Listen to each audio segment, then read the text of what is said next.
Loading into game number 1. This is exciting, Trent. I always love it when a group stage ends with a matchup that actually has implications. It's always a bummer when that final match is for nothing. For fun. And it happens quite a bit. It feels like it's a rare treat that it matters. That's my experience when it comes to the old group stages, you know? It looks like the last time these two teams played against each other, things went in Virtus Pro's favor, but they did take a game from the side of TSpirit. So not a hopeless effort here. Virtus Pro's turn to ban. Excited to see some picks and bans. Techies take now. We're gonna see the Techies ban. This is like the go-to opener ban against VP. Doesn't matter what team you are. If you're not taking out those two heroes, then yep. I guess you got to prepare for Zayats to make your life a little bit miserable. Virtus Pro's turn to ban. Wow, there it is. It's straight. Crazy. All right, well, so what has been the story of TSpirit as of late? Their games for us have not gone particularly well. No, they haven't.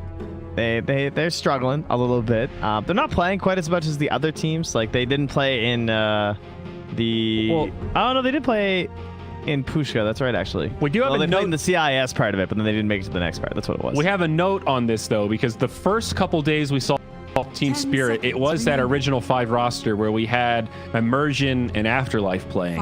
And today, yesterday, and maybe the day before, I think we've seen the 2 stand-ins, Malik and Yamich, in for Spirit. And weirdly enough, they've actually looked better with the stand-ins than they did with Immersion and Afterlife. So got to keep that in mind. It's almost like those first 2 days like didn't count in terms of analyzing the current roster, because it has changed fairly significantly. Yeah, but what's going on here? I don't know. Those are 2 pretty important players, though, at least in my eyes, especially Immersion. Like, the guy is just incredible. Right. So why have they looked better without Immersion? That's what I don't know if I'd say they've looked better. Do you really think they've looked that much better? Turn to pick. Not in the series we saw against Secret, but whoever they played before that, I thought that, yeah, when they went 2-1 against NIP, they looked pretty good. That was, remember, they won that game with CK, the opening series with the stand-ins, and we were super impressed at how good they made CK look. That was the best game they played in this whole group stage. Yeah, you're not wrong. I don't know. Well, we'll see when Immersion returns. You need the boy version. Oh, speaking of return, hey, as TSpirit take the secret opener that we just witnessed, we get the Ancient Apparition picked up, and that's a little unusual with both Death Prophet and Oracle banned. I mean, Witch Doctor has a heal. Dragon Knight also has a lot of regen, so I sort of get it. Yeah, no, 100% it makes, sense versus the DK. So it's just, not a hero that we get to see all too often, of course. No, certainly not. And one that I think, again, you have to pick. It's like, reminds me of CM. You have to draft around this hero. You want some sort of a buddy, like I think Nyx Assassin or Bounty Hunter, or someone that can move around and you can abuse this global presence that you're starting with. Nature's Prophet, no surprise to see VP opening with that. Has pretty much been in the hands of no one, though moves around different lanes. Yeah. So maybe you don't even need that scouting hero. Prophet can do that. Yeah, I think they're going to be looking for more of those global-esque ones, though. They're going to take care of that Timbersaw that they were playing a lot for Rezo. And I'm kind of thinking like the Axe or something, like some hero that can initiate, and then you'll have that like outside the range of the engagement help from the AA and the Nature's Prophet. There's also the potential for things like Chronosphere, theoretically, that like back in the day, this would be 2 heroes that would definitely lead into a Faceless Void pick, but he's not quite as popular, even though I think OG played it earlier today in their series. 10 seconds. Yeah, he's not popular, but I don't know. Is he really that bad? The ultimate's low on cooldown, but he's still Void. He still mitigates a lot of damage. Bash. Yeah, he's not horrendous. I think he's just like not great compared to some of the other position ones. Speaking of which, all the position ones are still in. Yeah. We still have Lycan. We still have Troll. We have that Luna that TSpirit tried in their one time yesterday. Earth Shaker. And now the Shaker. So here's a combo with the Ancient Apparition, drafting this hero with a purpose. Yep. Somebody that can help you set up Cold Feet. I've seen win some lanes. A couple games. You have some important variety at some big tournament with these 2 heroes. Worked out pretty well for those guys. The International? Yeah, it was some team though. I don't recognize their logo. Because I think they were called Evil Geniuses, but it doesn't look like the new EG logo, so it's a little confusing. Oh, right. But the Mars will come out now. The Grimstroke, Fourth the Witch pick Doctor, Mars. the Mars. Oh my goodness. These are some quality heroes right here. I was thinking we might see the Witch Doctor DK lane combo again, but now I'm thinking we won't. Probably not. I feel like this is probably a 5 Witch Doctor. I think that's just a secret thing, the position 4. 10 seconds. Like you for the Grimstroke. Think so too. Grimstroke Mars certainly seems like a good off lane. And that means it's either safe lane or mid DK. And maybe hard to read. Spirit have last pick, so that'll bode well for them. What does VP want? Delving into the reserve time. Not a hero we see too often anymore, though. In fact, Team Spirit tried it in their loss. I don't know what item build you go on Lifestealer. Part of maybe one a of its slow. problems. Yeah. I mean, they could try the CK themselves. That's one of these classic heroes with AA if you want the actual stun for the cold feet threat, right? That is one of the most classic. The monkey's still in too, which would be a viable option here. Pretty safe hero for the, like, there's a DK and a Mars, and you have that roaming potential. If I had to guess, like, what hero are they going to pick, I would probably guess Monkey King, based on how everyone's been playing lately. But I think Troll would also be fine. I think Troll just kind of fits well versus the Dragon Knight and the Mars too. And I think Troll's almost more likely to be banned as well. Troll's not terrible with AA. As you ramp up, sometimes it can be a good combo with Cold Feet. There's also... the most likely thing is they're going to... like, Rezo has the heroes that he really likes, like the Centaur Woman or something, so there might be a threat to, like, take it, but no, they're going to take the Troll. Good. Big fan. We've seen him very commonly in these last 2 bans. Haven't seen him played as much, but he's still that threat of you don't want to pick him too early, and teams won't let you get him late. Virtus Pros. So final bans. They ban out the Necrophos. Nice. Great choice against DK and Mars. Yeah. Solid laner, plays fast. Very good ban. Not a huge Rezo hero, but they've picked it quite a bit on this team before, and I think he's played it a couple times. Either way, certainly, as you said, works versus what they have. 10 seconds remaining. Tough last ban for VP. What does Spirit want? 5 seconds. Curious. Probably just want to cover whatever they're going to do for their mid lane, right? Like, if it is the Nature's Prophet, then not too much concern. Then you just look towards, like, Rezo's lane. Because if it's Nature's Prophet mid, they can pretty much send whatever, and they're both just going to farm for the most part, right? Between, like, this DK. They can even send the Mars mid, I'm pretty sure. If they wanted to. They could also be sending the Troll mid here, though, too, if you don't pick a stronger laner for Team Spirit. I kind of feel like that's what might happen. Ban like Razor here or something. Yeah, Razor's not bad. It's like one of the only counters to the Troll that I can really think of. Virtus Pros turn to pick. Okay, they banned the Razor. There you go. I'm starting to get the hang of it. Yeah. It really is, though. It's like the only counter to Troll. That's why that's why we see Troll banned more than so many other carries, because like, how do you stop him aside from just trying to take over the other lanes and reduce area of the map for him to farm? He's not a flawless hero, though, right? He's got some issues. He's just so well-rounded. He just kind of does everything right now. Just maybe not the necessarily anything particularly well, as they say. Having an AoE blind is a pretty nice addition to a position. I can't lie. But I think we're looking for the Rezo hero, and is Centaur the choice? I feel like we always go back to Centaur, but I'm having trouble reasoning against it. Pango. Pango. Pango's better because of the laning situation, I think, because with the Shaker, right?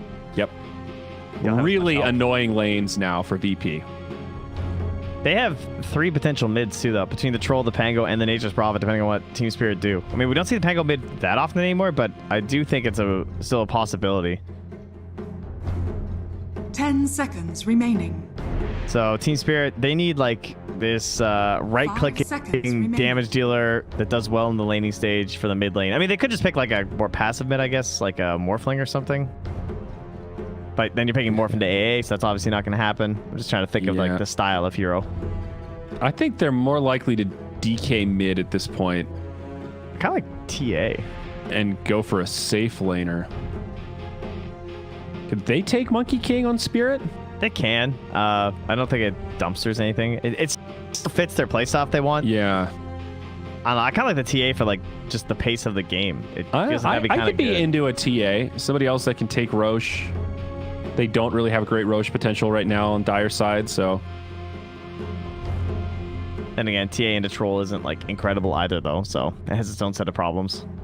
Is OD an option here? This I know he's not good, but he's not getting picked in these other games. This game's not good enough for it. I refuse. I won't allow it. I mean, doesn't he kind of dumpster though?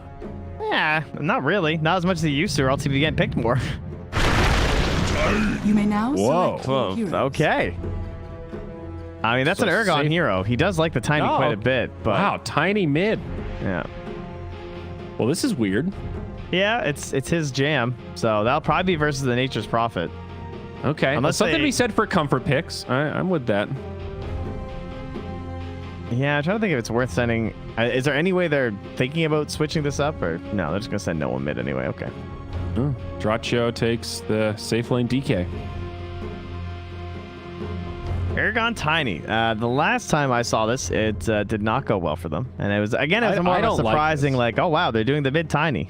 I don't like 3 melee cores against Earthshaker, Pangolier, and AA. I think that presents some potential issues in these team fights.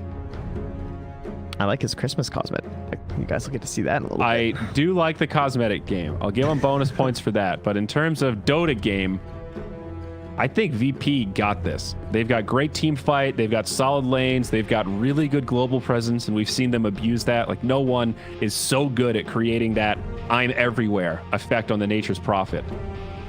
And I think that's going to be hard to fight against. Maybe I'm underestimating this core mid Tiny. I haven't really seen it recently, but I'm having trouble picturing it just dumpstering this game at all. He's got a snowball a little bit, right? He's got a decent matchup in the Nature's Prophet, because that's someone that even though you have armor issues to start the game as the Tiny, you do still have the power of, like, you know, the tree versus the treants. It's traditionally been pretty helpful. Gonna get some cleave damage going, and one of the better heroes to pick on, the Ancient Apparition. That guy is just free. He's food. That's true. He's a nice popsicle treat for you. Level 15 Tiny spammer. You did say it's his jam. Yeah. You weren't lying. Ah, what a nerfed hero though, man. Poor guy. I know that you're a Tiny fan. That's why. Do you think it's good? You're maybe a good barometer of, like, is this actually viable? What do you go? Just mobility? Like, do you get a fast blink dagger? Echo? I think it is viable. I've seen the Iceberg just played it. Where was that versus TSpirit? I think that was versus TSpirit. Iceberg played it and he went Mask of Madness and Basher. Or sorry, no, Mask of Madness and SNY. That's what it was. SNY into the BKB after. Way less. Because they had the Ursa on their team. Okay. All right. So you just play it. You just womp. It's kind of like the old school style of the Tiny with the Mask of Madness and everything before everyone went back and towards more like the blinkiness. So no Echo Saber. I thought that was always pretty good on Tiny because it gives him crazy burst. I mean, All the stats that he wants. You're not wrong. I'm sure that's still a viable build depending on the heroes you're versus. We do not have enough data. We do not have enough data. My one Tiny mid game was not indicative of all the potential builds we could see. Well, excited to see if Spirit can pull this off. It's an interesting roster, but dude, they got Tiny twice actually. I'm just looking now at that series. More data? Yes, I will check the double data. Oh no, Malik, not gonna die, but forced to salve already, and that'll make bounty runes even. Yeah, he went Mask SNY both games, and Flyman actually won both games with the Tiny. Damn, they got styled on. He even beat Ergon mid on Monkey King. Wow. That's impressive. Beat a Monkey King mid with Tiny? Yeah. That's pretty impressive. So Looks like a creep wave here. Where I think are we going? It's Ergon? ganked a lot. It's the Knicks. That's why. That makes sense. Okay. So let's see here. What's the... Oh, the fog. All right, you're coming back. Coming back. Up. Ergon. Oh. Looks like he's just trying to not get right-click 20 times, right, at the start. Yeah, is this the play? He has 0 armor. This is ours. And now you get a little creep control. The Christmas tree cosmetic is ridiculous. I don't think I've ever seen this before. I don't know where this came from, why it exists, but I like it. I think it came around Christmas time. Genius. You're welcome. No, you were confused. Man, Blightstone versus Tiny, though. Ouch. That hurts. Yeah, it's like, tower armor, please. Help me. Buffs him up to 1 armor. But he's hit with the Blightstone. Hey, at least he gets that 1 health regen. It's a bit of a rocky start for the Tiny. Picks up another tree, maybe clutches some last hits here. Oh, yeah, baby. It seems like that little creep pull strategy from Ergon was pretty effective, though. Yeah, it let him pull the creeps up to his own range creep that was on the high ground there, so he was able to guarantee that one, and then also that helped bring the wave pushing towards his high ground afterwards, too. Yeah. So, you would think that would have worked out better for no one because of the tree control that he had, but just the nature of then matching the lane up no matter what with your own range creep, still going to save it. And he even has the trance just lurking to the side right now. It's going to come waddling on through. Well, let's take a look at some side lanes. So down bottom, we have the AA Troll combo. Not the best combo with Ancient Apparition, but looks like Troll's getting plenty of room to farm. And up top, it's the DK Witch Doctor. So we did get this lane combo after all. They'll have a 2-on-1 against Rezo as the Shaker is migrated all the way down bottom. What are you up to, Zayats, you little devil? Well, it seems pretty good for VP just because, like, the Pango doesn't need help. He's going to farm under his tower. Now he's going to help secure a kill on the Yamich here. Oh, but the spear not enough. Solo with the touch. He's so chilling. I feel like no one is respecting this Tiny too much.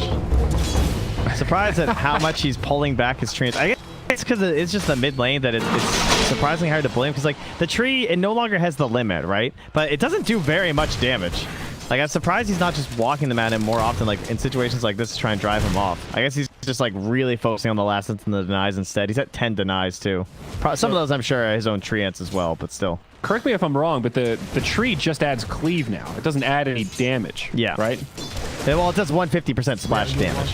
That's what it is. Oh, I see. So it does extra damage. I got you. But it's like, it doesn't have a limit anymore. And that obviously was... oh, nice, though. Man, okay. You got the triple kill on those treants. I think this is better for Tiny. Oh, down bottom. Yamich is going to get off an Ink Swell, but they might be able to kill him. Zayat's trying to outrange it. He will. Cold Feet come down. They'll need one more. Oh, Zayat's, he thought they had it. Wasn't looking at the stick. So it's the bonus, man, this thing is confusing. It's bonus unit damage of 10, 20, 30, 40% with the tree. And then it is splash damage of 30, 40, 50, 60% as well. So when you're holding the tree, right, that's the damage. And then the tree throw is the bonus 150 when you chuck it. Oh, okay. Yeah. That's weirdly confusing for a tooltip that does not accurately... It shows it when he doesn't pick up the tree. Oh, is that why? That's when you can he's see holding it? Ah, yeah. Okay. All right. That's where the confusion lies. That would be a great ult, though. To be able to see that. He's going to be holding the tree for a lot of the game, I reckon. I mean, honestly, it's weird even seeing tree throw. Like, because whenever we do get Tiny, it feels like it's still support. Yeah, I mean, mid is way different here. 1-1-3, maxing out the tree throw. Well, seems pretty good for VP. The Tiny's having a fine lane mid, but also the Prophet is. Oh man, he just got a nice bounce on top on that cask, but I think Rez is okay. He actually is going to TP back to the well. This bottom lane's going super well for VP. Obviously, those kills helped, but Troll's up to 15 denies now. This Mars is suffering.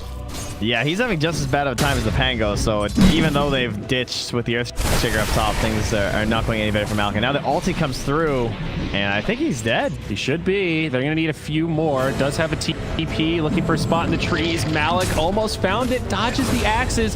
He did a great job trying to find a spot to get away, but VP... How does Solo get that again? Old Frost Fingers. All right, well, the lane now is just like infinitesimally better for Ergon mid because he has 10 armor. Once he cracked level 6. Yeah. So it's only 30 bonus damage now for Grow at level 1. That's okay. No, no cares. Not that much. Yeah. Oh, how tiny his changed. I know, it is hard to keep up with all those number changes. Like, he had to be tweaked so much because he was like almost an entire year. I think he was first pick. Yep. It was a long time. It was like from TI8 to TI9. He just was always relevant. It's funny how much his identity has changed, though. You know, there's a long time where he was just pick off. You just max combo. What was his third? Was he some was passive? Well, before that, he was literally just IO. Yep, and then it was, yeah, there was just IO, and you would go like Mask of Madness, cripple structures. Then we saw these support tinies pop up where it was all about creep pulling, chucking people around, like the Pili Die style.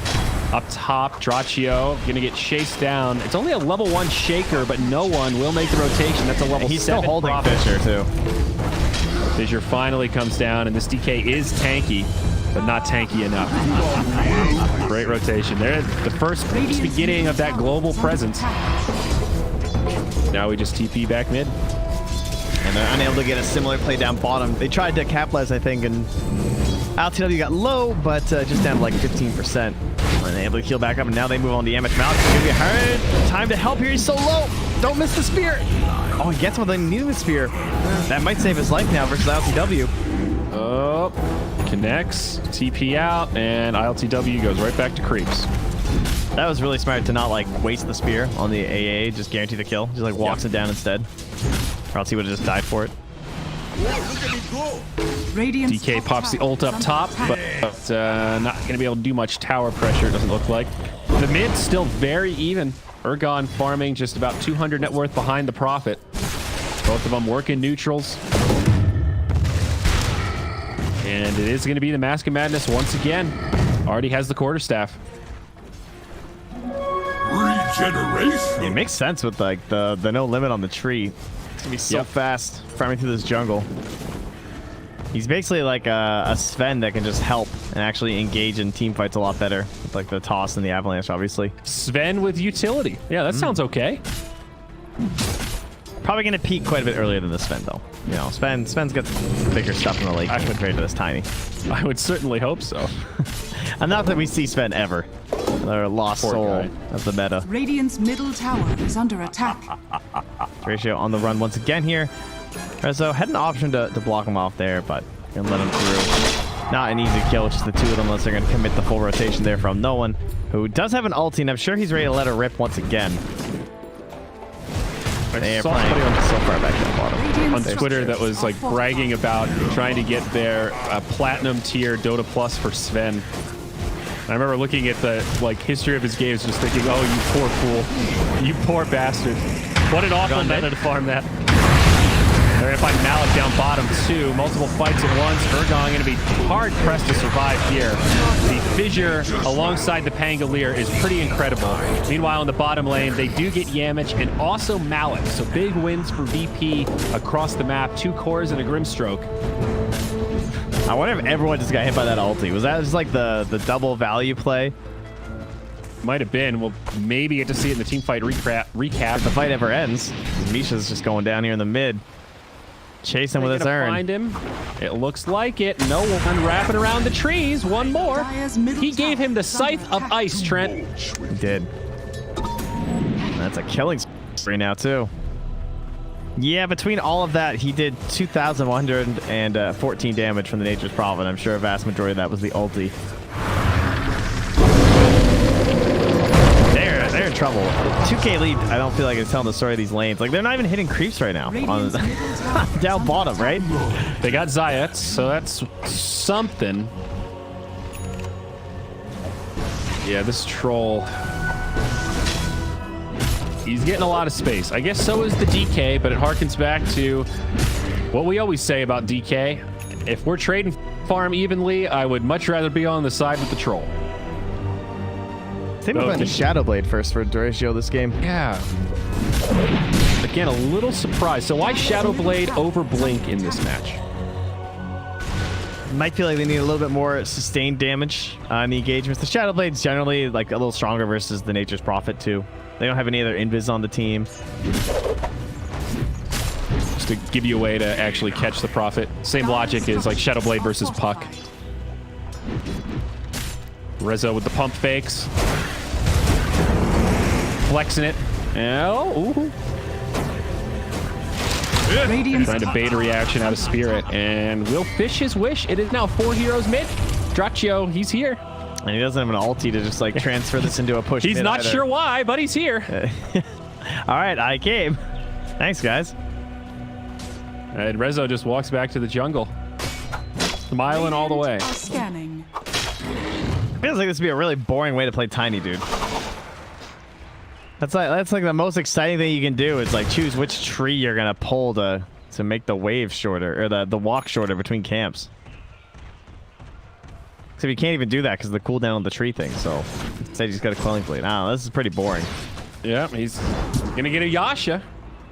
He's gonna heat things up. He does have stacked ancients at the very least. And oh, someone stacked. Oh, never mind. DK left.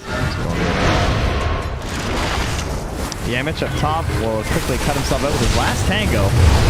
This is a pretty big commitment for VP, and I don't think it's going to end well. Zayat goes down first. No one caught by a spear.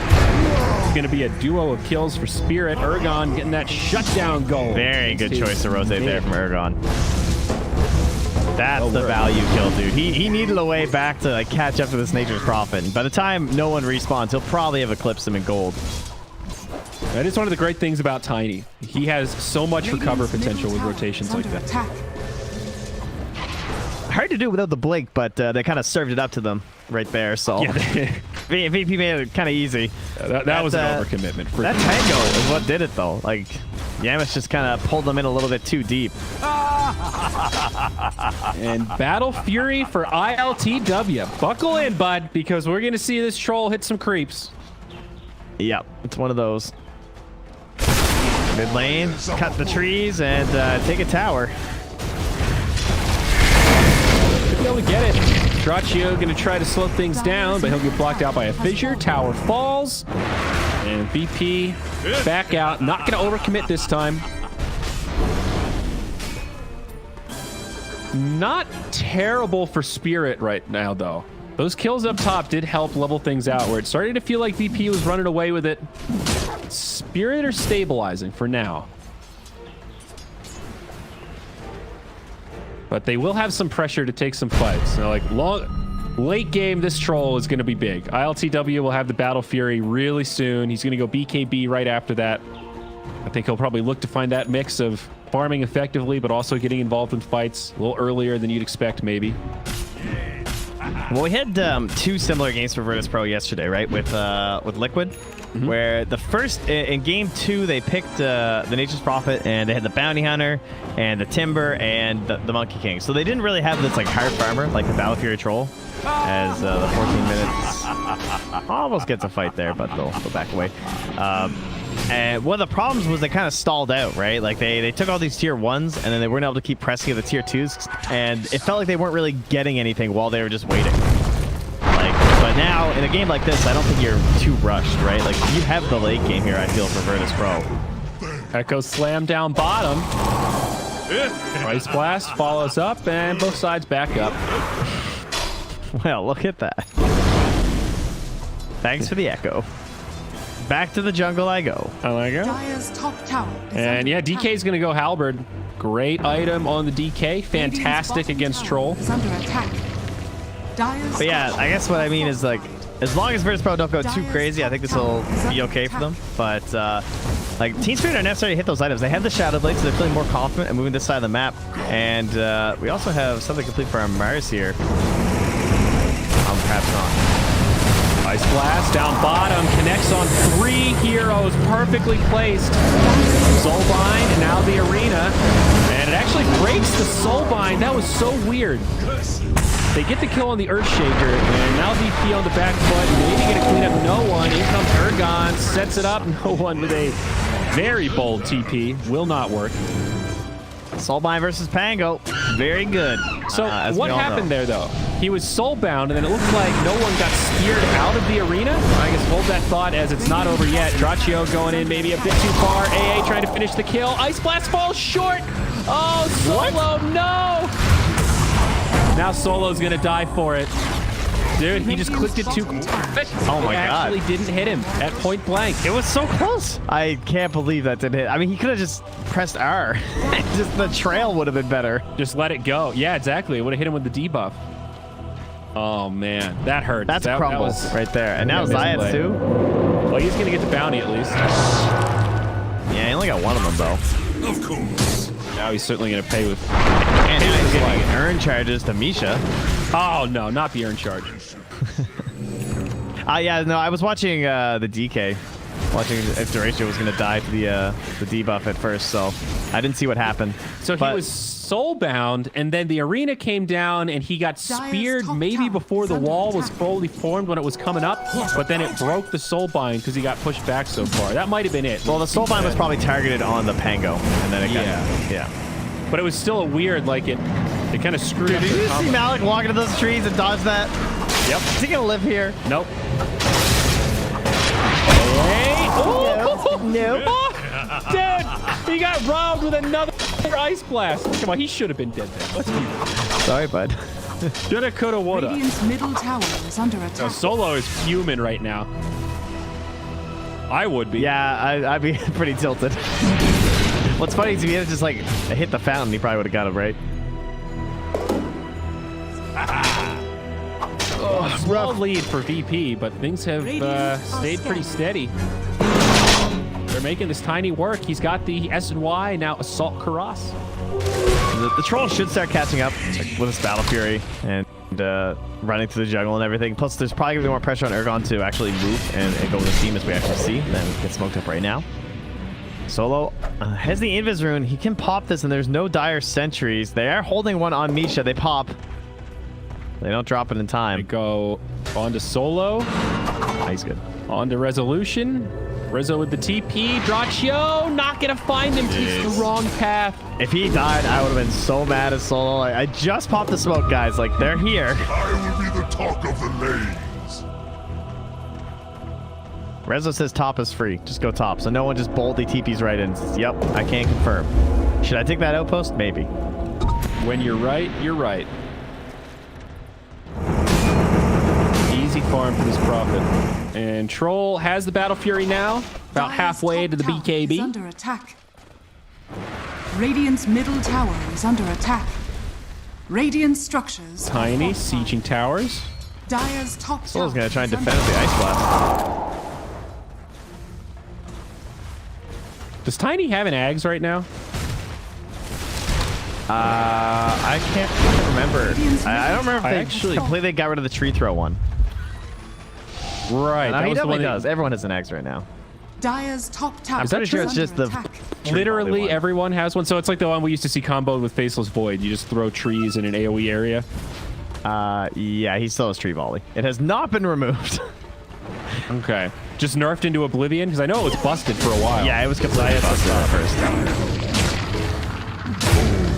I don't remember what they did to scale it. Radiant's top tower is under attack. But I guess it's no Radiant good if nobody's buying structures eggs are anymore. fortified.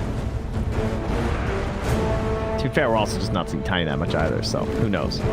The last time it got touched was 7.22G, where they reduced the attack damage from 120 to 100%, increased cooldown from 12 to 15, and increased the mana from 150 to 200. Whew. Pretty rough. So it's just across the board. Gutted it. Down bottom now. Alec taking a lot of damage. It's a great Wrath of Nature. Soulbind flies through. Tango not loving it right now, and the rest of the cavalry's here for Spirit, and they're going to turn this into a double. Rezo and No One fall in exchange for that kill on Malik. And as a result, the Dire get both outposts. Big wins for Spirit right now. This feels a lot like Game 2 versus Liquid. It is, like, because they were kind of doing the same stuff where, like, trying to create plays with pickoffs, and then they just kept getting turned around on over and over again. Like, almost like too ambitious with a Nature's Prophet. Maybe it'll go better, though, because they're building towards this bigger thing, like the Troll, who currently has a DD and is roaching. Oh, that'll do it. Pretty risky play to just walk in there as Solo. Spirit just pinged it. Duratio, you might know. Radiant's bottom I mean, Troll with DD, though, he kills it so stupidly fast. It's hard to react to it. And there it is. to the Radiant. That's a nice play, because when you're losing the game like that and you're trying to hold out for someone to get big, if they just get the Roche and can start like forcing you out of these tier 2 towers, that would have squeezed out a lot of the territory that was left for ILTW to start farming in. Keep farming in, rather. So, pretty big save there. And his BKB is just about done. In fact, I could have swore he had the Overaxe already. I guess not. Oh yeah, he has the recipe, so... It is. Dude, Ergon just took the tome. The level 18 Tiny just took the 20-minute tome for Spirit. It's a hard life being a support these days. He was already level 18. I guess he wants level 20 as fast as possible, but... Yeah. That's a little peculiar. He's already 3 levels up on the highest in the game. He's 19 now and the Troll's 16. Was that really worth? Huh? Either way, they're ready to fight. They have Blink Dagger on Mars. If this fight starts and he gets here in time, this could actually look so good for Spirit, but they TP out with Yamich. He bailed. Okay. Guess they didn't want that fight. They're still looking for this dunk play here, and they're going to try and abuse this Aegis and BKB. So LTW steps forward. An AC complete, though, and I'm thinking a smoke is coming out here soon from Misha. Well, maybe not necessary as they're driven off the bottom tower. Yeah, Misha says, yeah, I want to smoke, but do you really need to smoke into Aegis? It depends what VP do with it. They're not really going too aggro. They're going to smoke into the dire jungle. Here they come. See what they can find. There's the smoke. All right, smoke on smoke. Ergon in the front. They're going to bait with the Tiny. ILTW gets popped and Phenom go in. Follow-up dunk. A lot of damage going into Ergon, but he's still sustaining. Ice Blast will fly through, but Zayats and Rezo already down. Malik falls. Ergon goes down as well. Witch Doctor gets off a full ult, and it's just not enough. The Troll still standing with Aegis. He wants to press forward. No BKB, though. A 2 for 2. And they do get 2 kills on the side of VP, so the fight will favor them. Dude, that was crazy. That was so much damage from that the Mjolnir, the static shield. Warriors of the wood. That thing was kind of popping off there, I believe, onto the Tiny. Ice Blast flying through. Falls short, does not hit Misha, but it might be the kill on Traccio. It's no one that actually goes down. No one definitely dies a lot of this Nature's Prophet. He likes to take the aggro plays. That's why it seems so hot or cold, because when it works, he just goes aggro and keeps coming at you, and he keeps you down. But when it doesn't work, it's kind of like you're bashing your head against the wall of, that was aggressive. It's like the softest form of initiation. He just like TPs it, you know? Yeah. A BKB would help a lot, though, considering that entire death was magical damage, aside from 200. He took 2,161 magic damage. So, yes, it might be time. Well, there you go. This is getting interesting, though, to see how the Troll and Tiny will match up now that they both got some farm. You know, they're relatively even, strikingly even at 24 minutes for game 1. Tiny working on his BKB, and Troll wants a Satanic next, so he'll start going into status resistance. It's just the fervor, right? Like, it doesn't matter how big you are. If he can just BKB and stick on you, you're going to lose the Troll. Yeah. But the Tiny is pretty beefy. In that last fight, he absorbed the Echo and a lot of other damage, and he just kind of took it. Shadowblade Scout now. Dust gets popped. Does connect onto Traccio, but he's got a lot of support. They don't have no one right now on the side of PvP. He's still pushing up top. They're going to throw the AA ult, and that'll finish off DK, but in the backside, Zayats and Solo go down to the arena. Buyback on the Earthshaker. No one in the fray. They're going to try to get Yamich, and they will finish him off. And they get the Troll's Courier in the back line. Kind of an awkward fight where VP went super aggro, knowing that their Prophet wasn't there, and they're not done yet. Hunting for more. They know Misha's in the tree line. They saw the cast. Now the follow-up fight's going to break out. No one's the target. The Death Ward does a lot of damage. The Spear locks him in place.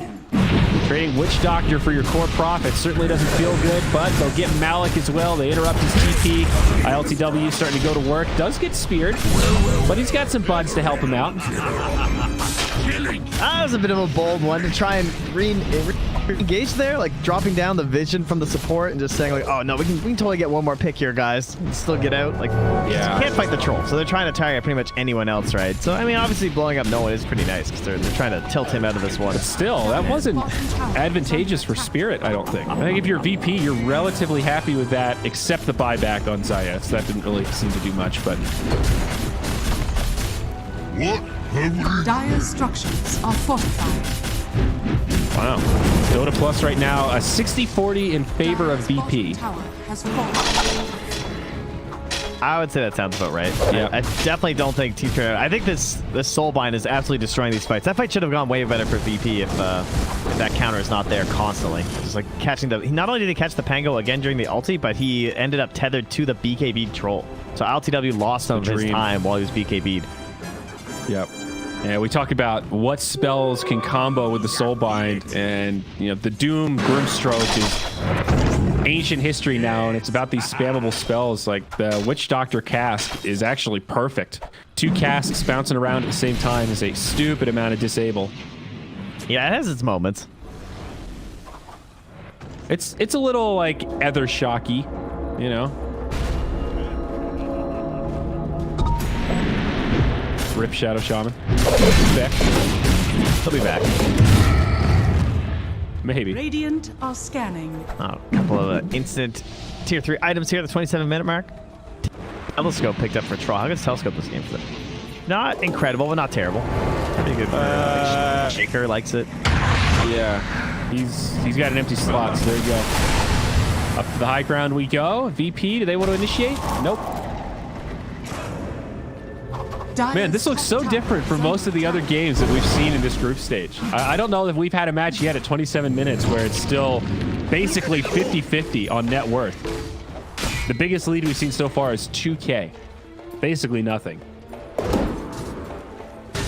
Yeah, I guess a lot of that just owing to the fact that neither team's trying to make those giant pushes, and it feels like a lot of times the one who goes aggro gets punished. It's exactly, again, like that game 2 of Liquid versus Virtus Pro. It feels eerily really similar. is.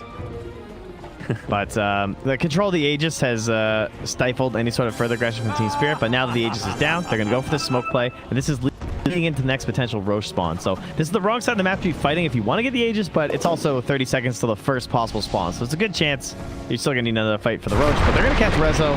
He blinks first, though. Tisk, guys, come on. ILTW, he could still get caught here. Spirit coming in deep, and they will find the troll.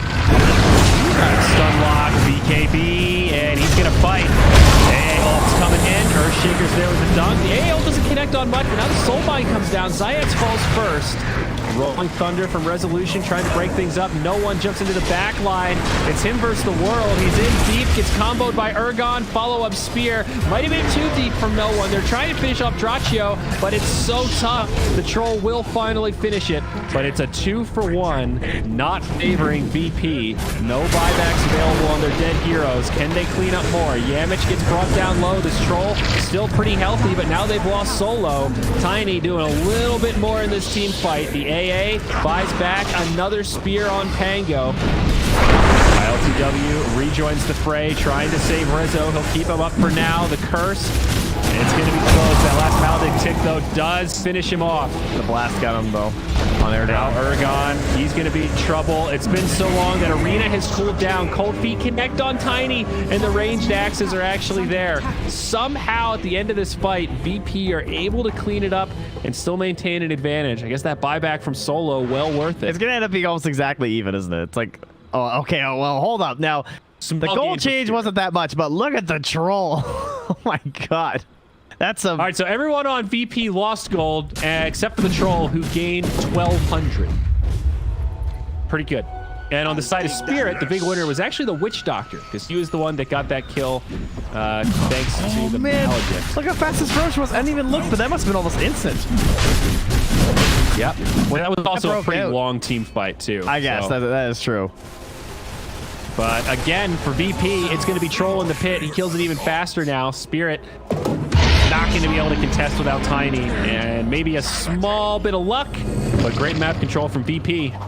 So at this point, I'm definitely feeling Virtus Pro with this BKB on no one, right? Like, that's been the main issue, is that he's blinking in and he's doing all this damage and stuff, but then they just turn with a ton Tiny and they toss him, and he's getting wrecked. But now a 10-second VKB and a cheese should create way more physical damage now coming out from the Radiant side thanks to him. Even just being able to break up MKB. the spear combo on top of it. Like if he gets caught by the Tiny and then pops the BKB and stops the spear, then he can probably live. But the full combo is just too much stun. BKB out on DK now. That's his third item on Dracho. Dire's top Another tower. Tiny classic. Urgon's thinking about the E-Blade. Whoa. Pretty good versus Troll. And then just like somewhat of a classic item versus, for the Tiny players. Is it? Situationally good. Yeah, because he has just like, what, 3.8 strength gain? And it's based on your primary role, or primary attribute. So it's pretty sick. He does have almost 200 strength. 182, in fact. And I mean, it just syncs with your spells, right? Like you have giant, massive magic damage. Yeah, all right. You're making a good case for it. Situational being the key word. That does speak to the Ags not being that amazing, though. Yeah, absolutely. You would think with the arena, it might be kind of good. You know? Right. You drop down the arena, they're locked in place. Like, I don't know the math on the Ags, so maybe the damage is just so bad that it doesn't matter how much setup you have. It's just not worth it. They also have Rolling Thunder and 2 BKB, so the arena is not really a guarantee of area control at the moment, right? That is also a good point. Speaking of BKB, Dracho pops his 10-second, just barely going to live as he gets up to the high ground. That was like the most minimal commitment, though. It's like Ice Blast and Pango roll. So we'll call that a win for VP for sure. Oh, and they took the tier 2 as well, yeah. All the outer towers down, up to a 5k net worth lead. VP starting to take over the map. MKB out on Troll. They are really accelerating. This is when the Battle Fury Troll feels so scary, right? You take map control, you're farming where they want to farm, and you do it so fast that Spirit feel a little stuck. They're locked in their base right now. They don't have any wards down outside of the base that I can see. See Solo, he's just dropping preemptive sentries like, I am ready to D-ward, boys. Come on out. Radiant are scanning. Oh, they're going for the kill. The scan's there from no one. Will he pop the BKB? Yep. Oh! Dude, I can't believe he waited for the blink. Oh, some fast fingers. Now the immediate TP's home. So we'll call that a win for Spirit. That is the BKB reveal of no one, the 10-second charge. BKB now from Urgon as they take a fight outside of their base. Solo trying to run. The Troll on the low ground. It is the Troll versus the world, but they've got global presence. Remember, he has Aegis, so holding the BKB. Not going to be able to sustain for now. Coming back up, Urgon stuck inside of the Sprout. And ILTW backs out. Meanwhile, Zayetz goes in with a pretty good dunk on 2. Now the arena comes down. Troll disarmed on the low ground.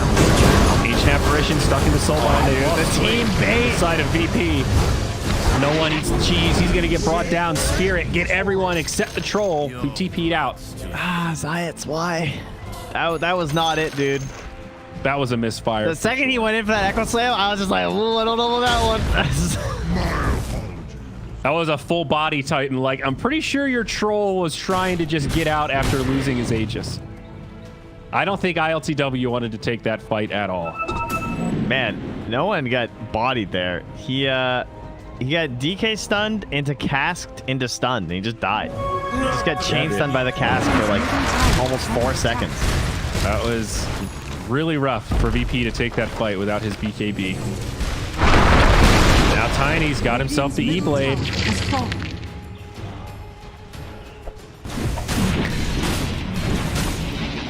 I don't even know, dude. Some clowny stuff happening here. Bit of a high aggro game. Just like everyone just wants to jump and try and blow someone up instantly. And obviously, we still got some pretty beefy boys here. Like tiny, like look at that tricore. It's Tiny, DK, and Mars. Even with the changes to strength and everything, these guys are still extremely tanky and hard to bring down in these kind of like Echo Slam moments. And Ice Blast can only do so much. Do they have a vessel? They do. They just have no charges on Rezo. Let's see. Well, now it's Spirit that have taken the gold lead, as well as the 60-40 favor. Dota Plus is Dota Plus it's also starting to believe flip-flopping it. like us. I love it.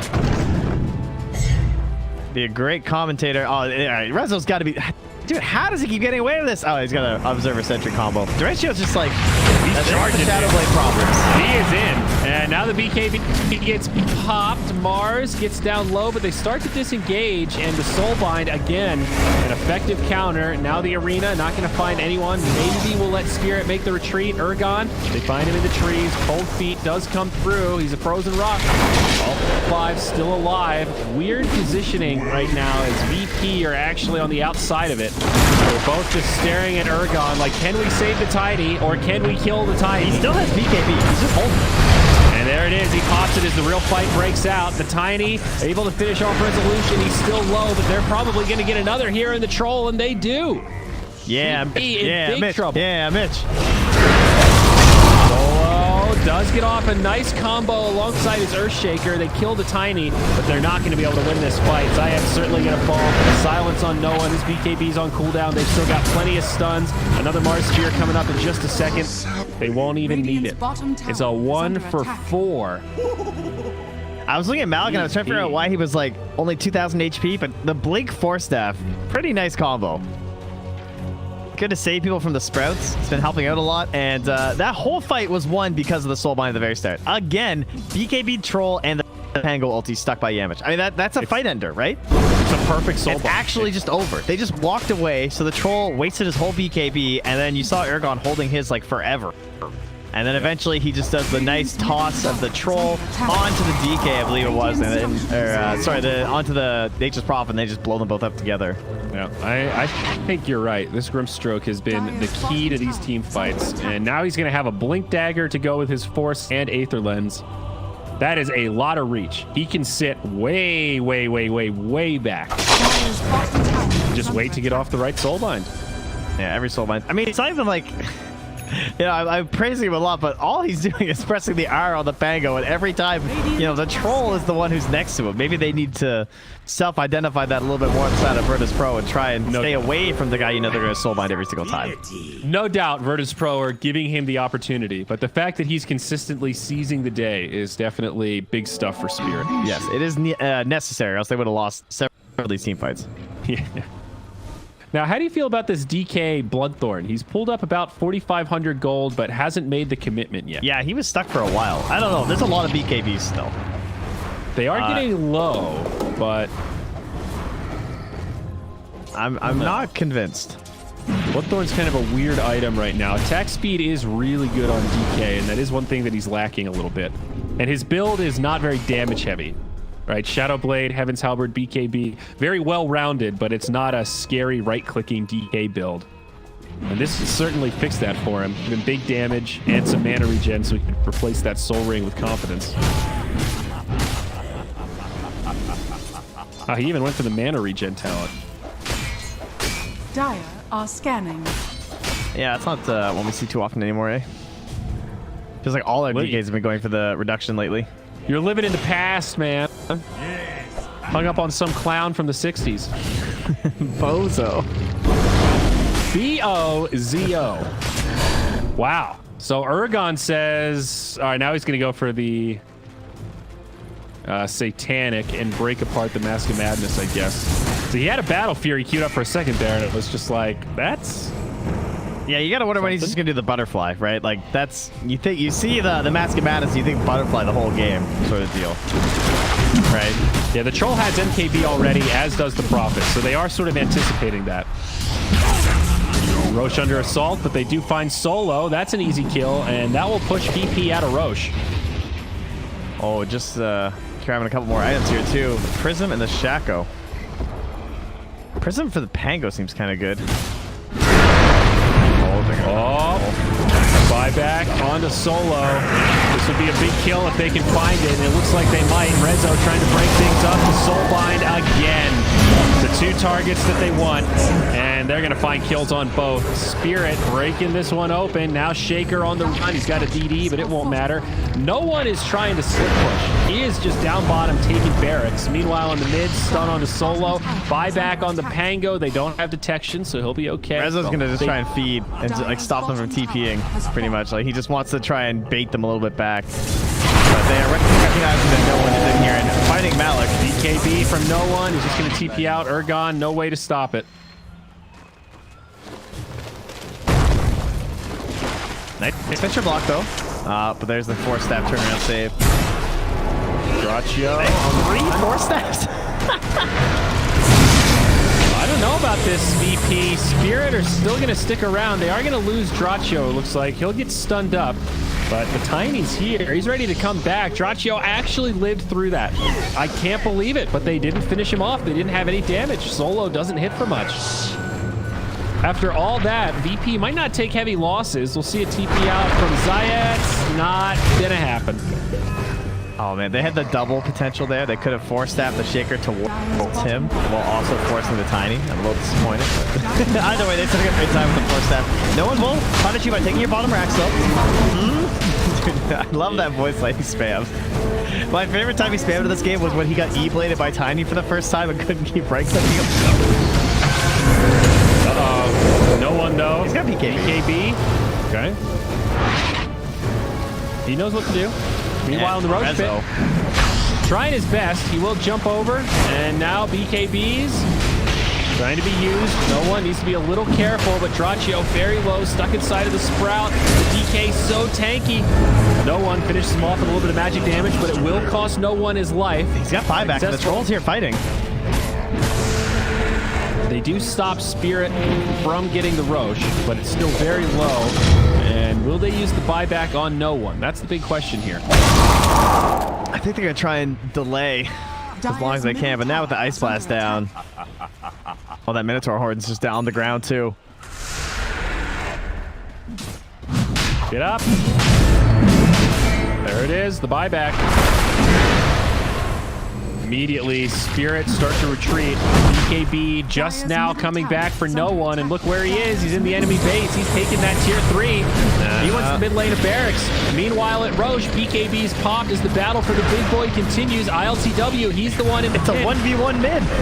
Rezo and Zayats die, but battle in the pit. Aegis picked up by Ergon. He can't do anything because he's ulting.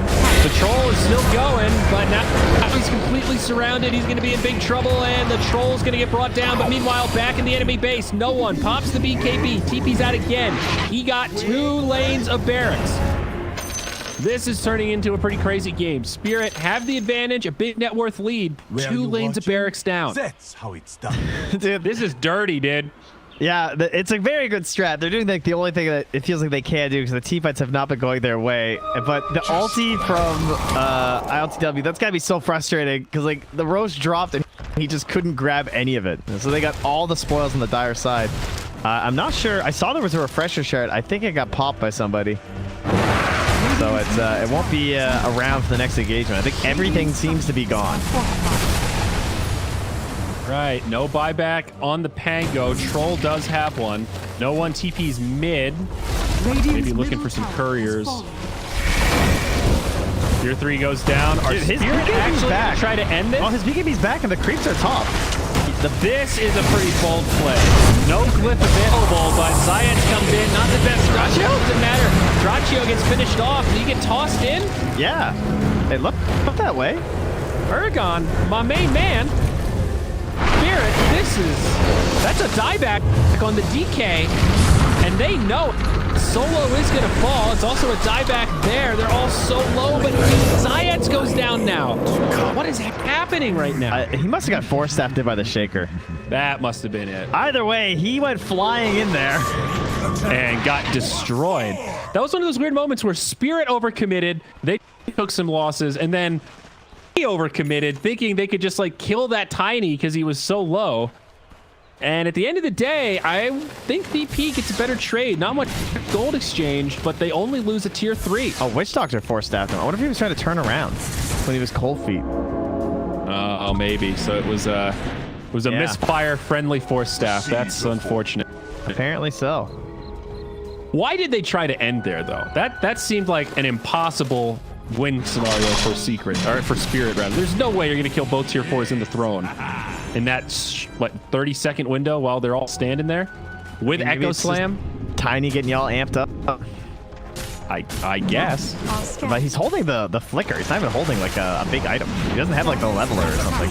The wraparound. VP trying to push. Spirit looking for the opening. 2 fights about to break out. They're As just they taking find your buildings. There's no fight. BKBs, they are actually going all in on buildings. They don't care about Soulbind. The Megas might come out for VP. That's the flip. The BKBs are down. Can they make it out? Will VP take heavy losses? Rezo doing everything he can. No one trying to focus structures, but he can't get it. They go all in. That's 2 minutes on the sideline now for the Nature's Prophet. Resolution stunned up, destined to fall as he gets left behind. But the troll is still alive, and there is one last Maylit barracks standing. And the DK has made it. They've survived the death of the Dragon Knight. Now, can VP survive? Now Spirit might have a window to go all in. You got the DK ult. You know that there's no Prophet for 100 seconds. You also should know that there's no Pango for another 60. They buy a Desolator on Mars, dude. They are ready to end this shit. This should be it. The only hope is some sort of creep cut. They have a level 3 Ice Blast, so he could hit this wave twice. That's probably why they're saying the DK bottom, because they want a secondary wave. Radiant are scanning. Yeah, I think Solo just needs a Ice Blast mid. But he wants Vision because he doesn't want to miss it. And remember, there's tier 2s in the side lane, so there's basically no threat of Virtus Pro getting megaed right now. This is purely, can we hold? Can we stop this game from ending? True, actually. What do you think of that? And, ILTW, he's going to be the distraction. BKB, TP, yo, space created. They haven't even got a Rax yet. No, he just wasted another, what, 15 seconds at least? 30 seconds of their time? Pango's going to be up. They're not going to be able to end it anymore. They just got baited so hard by that troll. Why didn't they just go mid? I don't know. I genuinely don't know. Panic, I guess. You had 2 full minutes of no one. I mean, Troll has buyback, too. It's not even like that matters. Yeah, exactly. I don't... Oh, that's rough. Cliff up in a minute for VP. Yamich jumps in, does drop the Soulbind on the Pango once again. Malin trying to follow up. They're going to dive deep. Spirit putting a lot of damage on. They kill Rezo. No buyback available there. Solo, they don't have detection. He makes it into the trees. He pops back out. Solo doesn't know where to go. There's no spot in the trees. He's got no options. And he'll get finished off by review. But he has buyback though. And that was time for the Prophet. And he's going top lane. He's getting the Megas. No one is in the base. He's in the house. Down bottom. No one's going to do it. Meanwhile, back in the Radiant mid lane. Big damage onto the Shaker. He's got a buyback. But they kill Solo. Die back there. Can Spirit end? It doesn't look like it. Pango going to be able to buy back. And now the real fight commences. ILTW getting obliterated. He couldn't even BKB. He's down. All right, he uses BKB. My bad. He has buyback though. No one could just TP. Like the creeps are going to get to the tier 4s in a second. All right, this is a 4 versus 5. They've got Glyph in 3 seconds for Virtus Pro. Maybe they can hold this off. Will no one go all in? No, he's going to stay for the fight. They're keeping him off the thrones pretty well. But they have to get these kills. If Spirit get wiped here, this could be bad. Big damage on the ILTW. Zayat's down low. The troll's dead. This could be it. Let me hold here. Trying to make the stand, but they killed the DK. It's going to be no one in the Pango holding off 4. No one could actually do it. Insane damage, but the bulwark is there. He can't get behind this damn Mars, and the God will bring him down. They are all done, and Spirit are going to take game number 1 in this Decider series. One more win away from keeping their lives alive in Dota Pit Europe 2020. I can't believe how much damage no one just did fighting 4 heroes. That was unbelievable. Oh, to go all in on that play, dude. Very nicely done. Able to take a nail-biting victory.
Radiant team ban. Turn to ban.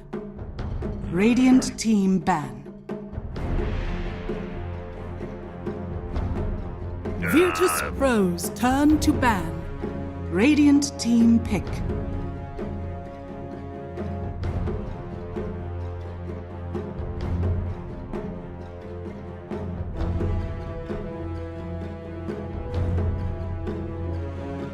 Right. Knowing that if they all TP back, I might die. But no one, he stuck it out. He stayed in the base instead. Figured that he wouldn't be able to push as fast. It's always so hard to judge. It does make you wonder, though, when the mega creeps add such a significant amount of damage. Like, if no one had just committed to finishing the throne, would have been interesting to see how that game would have finished. Certainly not trying to default no one. It's like an impossible call, and I think going back to defend was, in the moment, as good a call as any. I'm more just kind of thinking about all the other permeations that could have come about if it was actually a base race. But here we go. Some picks to talk about. Enchantress on Spirit and the old Phoenix Mars combo for VP. We know this one well. Yeah, the Grimstroke, though, notably absent, I have to say. And Ench first is, this is like some Team Secret style stuff where I feel like they're one of the teams that have really been going for like that Ench shaker to start things off. 5 seconds. See if, I think Team Spirit have also copied some of their drafts like the last time we were watching too, I feel like. So maybe trying to, they went Ench shaker yesterday versus Team Secret. There you go. Of which Secret then took it game 2 and beat them again. Yeah, she's just an odd hero. We've talked about it a lot. Very good in the lane, but you have to transition that momentum into something. And that was where Spirit seemed to fall short a little bit. Or, she just plays a 5 that has Dispel, and that's fine. Just forcing that's the core, I think, is the worst thing that can happen with the Ench. I would agree with that. You're just right. Let her be support. The 5 Dispel that's a fun. You know your job. You do something significant. Don't try to do more. Yeah, grab some creeps. That's all cool. You know your limits. Will they just Shaker? Is Shaker that good versus Phoenix Mars? It's not incredible. Not particularly. I think Shaker's just I think Shaker's just good in general. So I don't know. That's good versus Phoenix Mars, though. I think Rubik's really good versus Mars. The downside, of course, is that he can go with the Bulwark toggle. So, of course, you always have to be like watching out for that. But all is, trying to get the spear or the arena, pretty damn awesome. Even the Phoenix is fine, too. Obviously, it's hard to get eggs sometimes, but you can usually get Sunray. 10 seconds remaining. Pew pew. Pew pew. 5 seconds remaining. Virtus Pros. Well, what do you have to change for Virtus Pro? Like, really anything? I guess this reliance on the Nature's Prophet to, like, get a bunch of kills and stuff, I'm not crazy about. It's still in the pool, and I think the Mars sets up really well for it. I think it sets up a little better than the Pango. So I wouldn't mind if they went back for it this round. I'm a little surprised Spirit left it in, because even though it doesn't work every game for VP, they do play it well. And as I said, no one is a little hyper aggressive with it, but it works out in a lot of games, and the amount of pressure he can put on if those first couple ganks go well is pretty nasty. And I would agree with you. I think Mars sets up nicely for it. They ban out the Centaur. It also comes into that 10th pick scenario again, too, where it's such a flexible hero to have on you. But they go back for the solo Bane. Probably is that his most famous hero? It's between that and the Disruptor. I think of Disruptor, but yeah. I thought of Disruptor until he got nerfed, and then he played Bane for like a year straight when they were dominating, and he would hit every nightmare save. Like, he makes it look like it's an actual saving spell, Mm-hmm. Like, he's definitely the best at using Nightmare in the world. It's not even close.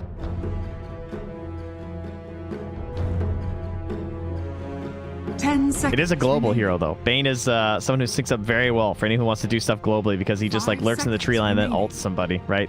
And plenty of time for rotations and mobile heroes to catch up. But a Jug, not something we get to see. We talk about a lot versus Phoenix and Mars, because you can spin out of the arena, you can spin and kill the egg, but he does set a certain like pace for your lineup that you're hoping to excel at. And they're picking up relatively early in the drafts.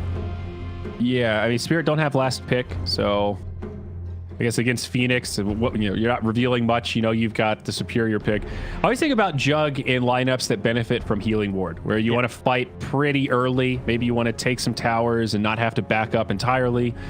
Heal up the team, keep the momentum rolling. It banned the troll And so it's kind of like, because Sven is just not really a hero right now. So that used to be the go-to counter, right, to Jug back in the day with like Warcry and everything.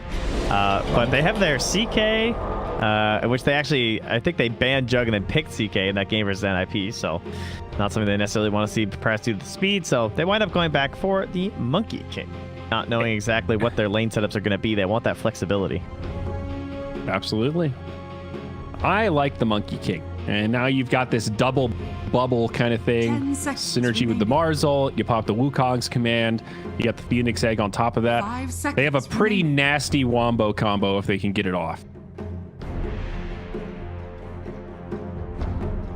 Now for Spirit. Looking for a mid and an off lane, most likely. Yeah. So what position 3 are we looking at here? Centaur's banned out. Depends which one they think is going to get banned too, right? Between the mid and the safe, because they got the double pick now. True.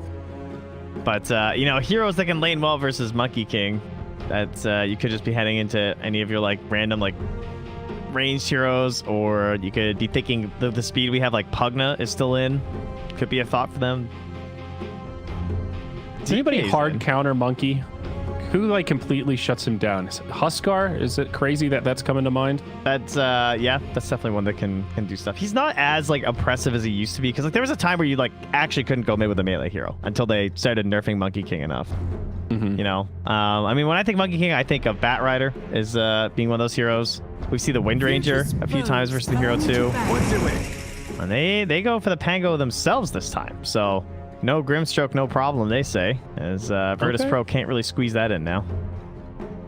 Yeah, that would be a little awkward. Not sure how you'd do that. You'd have to do like a position 3 Phoenix and a safe lane Mars or something. Or do the Dendi Mars mid, which has completely not been a thing now for a while. Queen was still in. That's kind of surprising. Not a hero we see this late in the draft, really. She's been like first phase banned or second phase banned or picked, rather, I guess, too. So much lately. So that flexibility of her between the roles, obviously a very strong laner versus pretty much everyone. That could still Razor, for example. 5 seconds remaining. Kind of feels like an alright Razor game for Spirit. Another ranged hero for the egg. Pretty fast movement speed. I like it. I could also go for like a Kunkka. Radiant team pick. Virtus Pro. Trent, you could go for a Kunkka? Well, you know me. I'll go with the Lina. Ooh. All right. I feel like this is a pick that we call often, but seldom see. Yeah, I've given up saying it. When you said, what's the first hero you think of? Like, Lina wasn't like my top 3, but I'm just like, but no one picks core Lina. You know, I mean, seriously. But the hero has some merit. Big time burst, another stun that combos very well with Rubik. Pretty high tempo. Usually I like her with like Bat Rider or LC or someone who can set up and then you need that finisher to actually get the kill. Yeah. They don't quite have that here, but I do think she generally matches the tempo of a good Juggernaut lineup, right? Question is, and she wins most mid matchups. That's the other thing. Or at least does well. It's also Ergon's second most played when it comes to his pro games. Well, there you go. There you go. Definitely one of those more popular ones.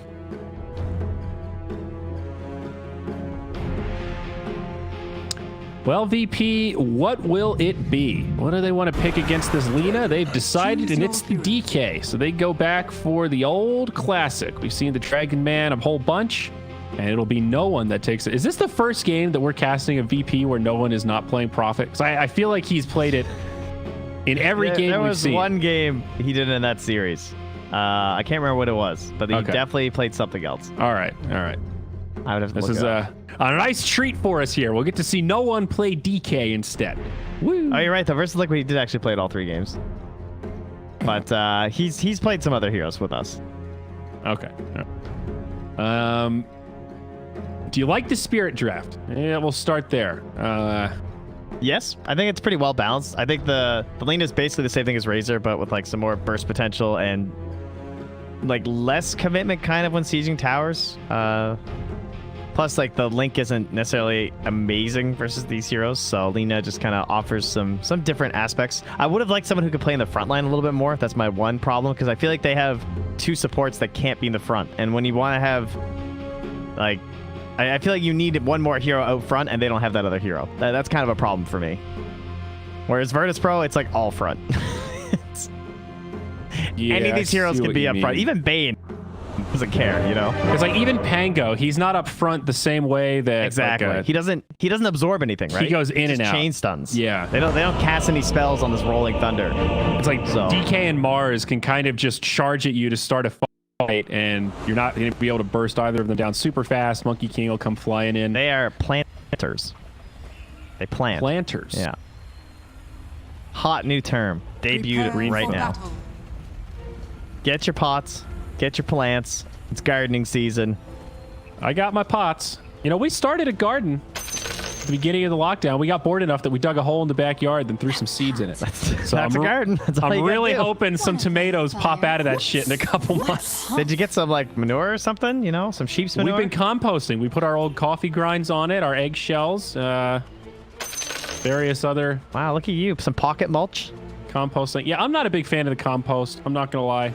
It attracts fruit flies. All right, in when's the kitchen. last time we saw someone do this? Are you watching no one right now? This I am. Monkey King? I'm watching this Monkey King courier. This is a Monkey Yeah, King. it's dead. Dude. He's gonna.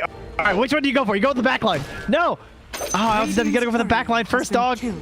Oh, why? 30 seconds to battle. I feel better already. Man, I haven't seen someone do that in so long.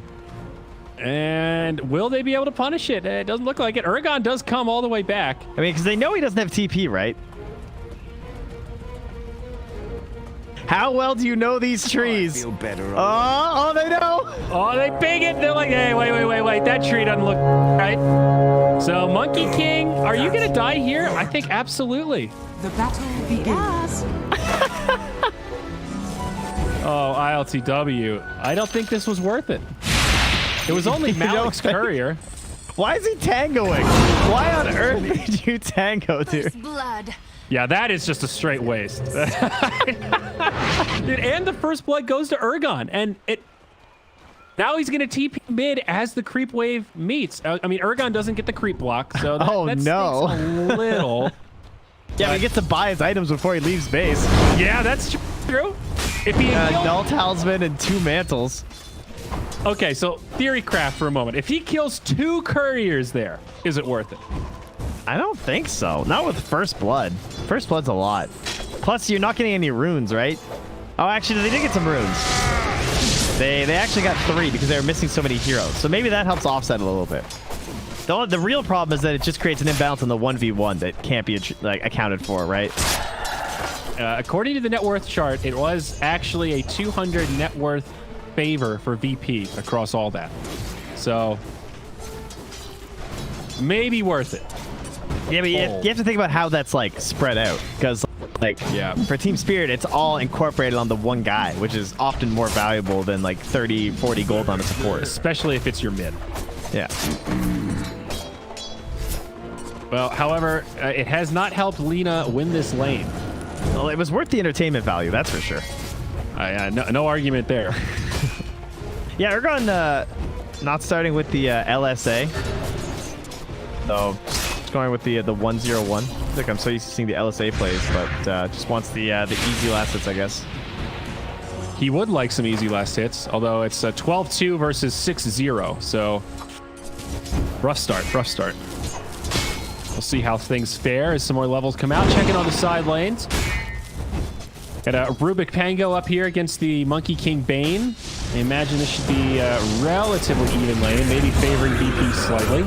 And down bottom, well, shit, Phoenix is dead already. They might get a counter kill on Draccio.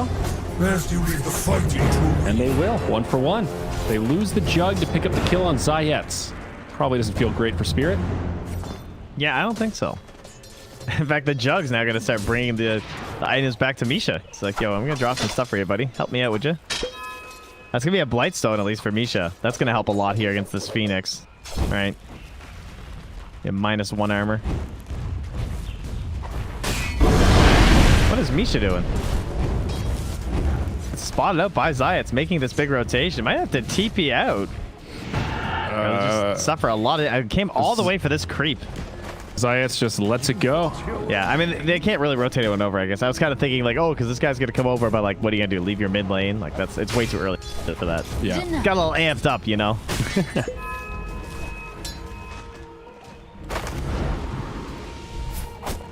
Don't run off. Zayats, is he going to be in trouble now? Does not have Icarus dive. I don't think Misha has the damage, though.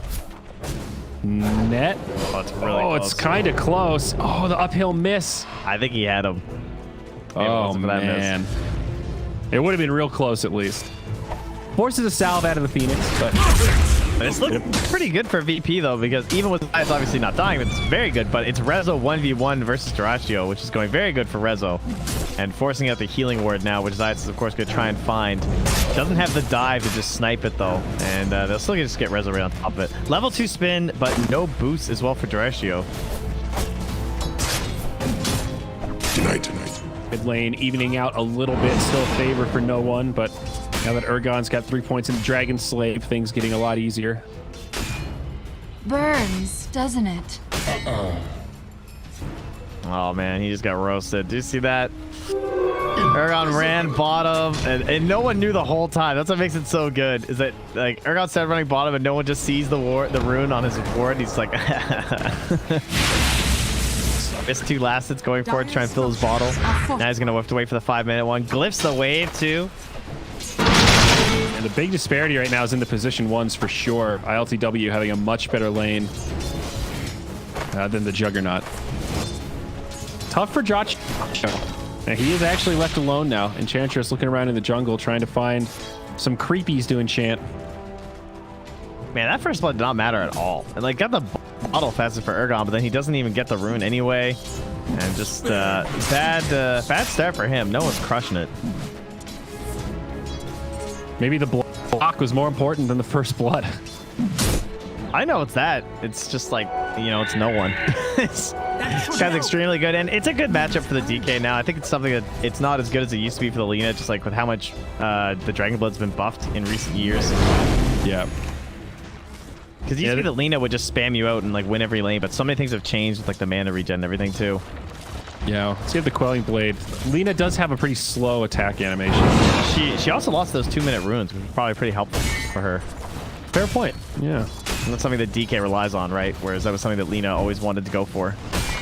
I don't know. I keep going back to the block because multiple pro players have pulled me aside and been like, dude, don't underplay how big of a deal the block is. It really, really matters. Just because you suck so much in mid lane and you can't tell the difference doesn't mean it's not significant. Okay, boss.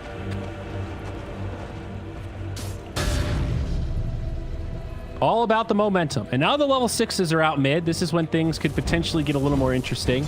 Will be tough for Ergon to harass him down enough for a potential kill. Look at the heroes they brought. They brought Solo from the top. They brought Zayats from the bottom just to secure this rune again. Ergon is just sad. They seem to be aware of how reliant Lina is on runes to win. And they can't even punish. Like, ILTW he's moving aggro onto Malik up here. Solo is wrapping from behind too, so if they try and go for a play now, it could end poorly for them. That's why ILTW is running at Yamich, putting the threat into him. Radiant structure. Both lanes fighting it out right now. No kills down bottom, but up top, Malik. He's going to be in a lot of trouble. ILTW finds that one. He just walked into it. He's like, yeah, I'm dead. I've accepted my fate. Yeah, it's all good. Get me back here faster, I guess. Now, meanwhile, mid, here's the dark side of Lina, not getting any of the runes to fill up her bottle. DK is able to just pop the ult and pressure this tower. They force a TP rotation from Misha on the Enchantress. Try to push back Zayats. I mean, this is a Phoenix, so like, you can't kill the Phoenix. At least there's no way he should die unless he overcommits.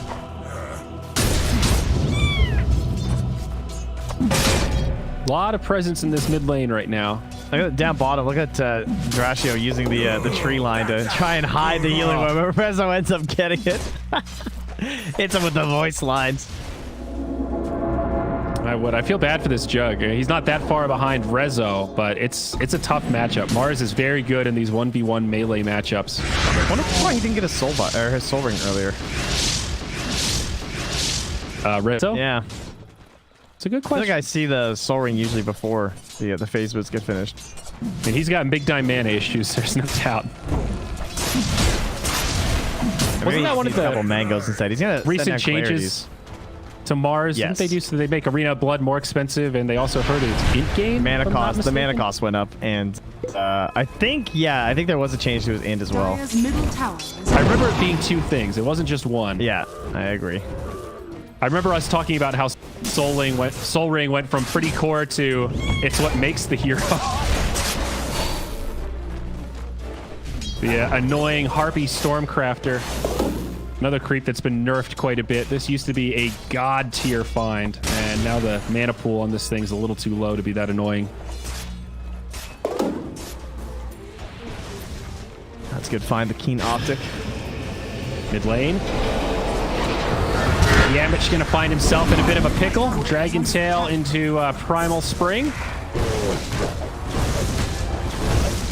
Bane is just the best hero, man. I don't know. This guy is so like criminally underrated. He's been dominating pubs, by the way, for the past like month, and I feel like there's been no talk about it. He's always had a reputation as a really good laner, just with how Brain Sap works, how annoying and feeble is. It's just like, if you're willing to bring the hero, then Nightmare just becomes a stun, essentially. Like, you know what I mean? Like, as long as you bring numbers, they're gonna die. It doesn't matter if the spell doesn't do any damage, really. Sure. It's just about holding them in place the whole time. He's a master of disable, the Bane. Not surprised to hear that a strong lane support is doing well in this current meta. All right, now the ultimate question for every DK, Blink or Shadow Blade? What are we doing here, no one? It's going to be a Blink. I'm calling a Blink. Yeah, he's got the blink. There you go. All right. Nice invasion from VP. They do get the outpost. Spirit are here, but they're going to have to click it pretty darn quick, and you can tell they're they got enough heroes. They got 3 heroes. They can take it. Yeah, the Wild Wing Ripper, though. The mobile ward. It's going to cost them all 4 bounties, though. Nobody gonna be able to TP up top. See, are they gonna go for it? The Monkey King, he's sniffing it out. It's like, oh shit, that's a free bounty, baby. Dude, that was such a nice play by Virtus Pro. Take the outpost, so you're forcing them into one of 2 things. They're either choose to get 2 bounties or choose to get 150 XP, and you're just getting the other option, you know?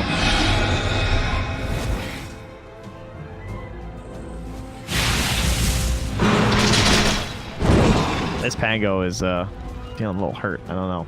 Bottom of the cores. I mean, it's not terrible. He's not like support level. But when I think Pango, I just think like that Blink Dagger timing feels so crucial to me, and you always want one item before it. I hate watching those early game fights when they don't have Blink and the Rolling Thunder is just so mediocre. I'm a little more nervous for the Jug. Obviously not going to be going Battle Fury here, and he is pretty low relative to the other cores also. So that means he's basically going to have to recover through fighting. And that might be tricky.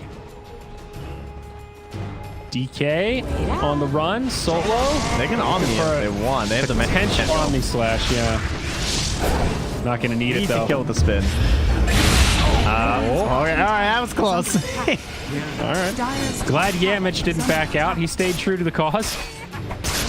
Radiant structures are fortified. Radiant's over 2,000 net worth favor for Virtus Pro. And they're just starting to push down bomb. I don't see a defense coming out here. They're diving up top instead. Alec, Rolling Thunder does commit this time. Not going to be able to finish off the trees. Won't get the Monkey King, but he'll be fine. Aragon's like, yeah, I'm not, maybe not taking that, dude. You're on your... Or maybe not. That's 2 TPs in. One of them is the dragon.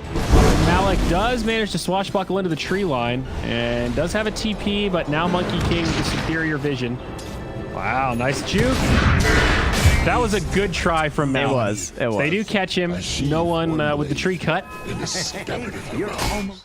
But Bane, though, the punish. If they're just like not respecting the Nightmare. It's like, if you get hit by this, you will die. Like, there's... My friends will TP. You're under a tower. Believe it or not, I do have friends. Yeah. And he's a Dota player. Unbelievable. Mudgold coming up top. Ergon as well. Perhaps a defense to be mounted, but it's the big DK ulti. And instantly dewarding. Solo's attempted some vision there, so good call there from Misha.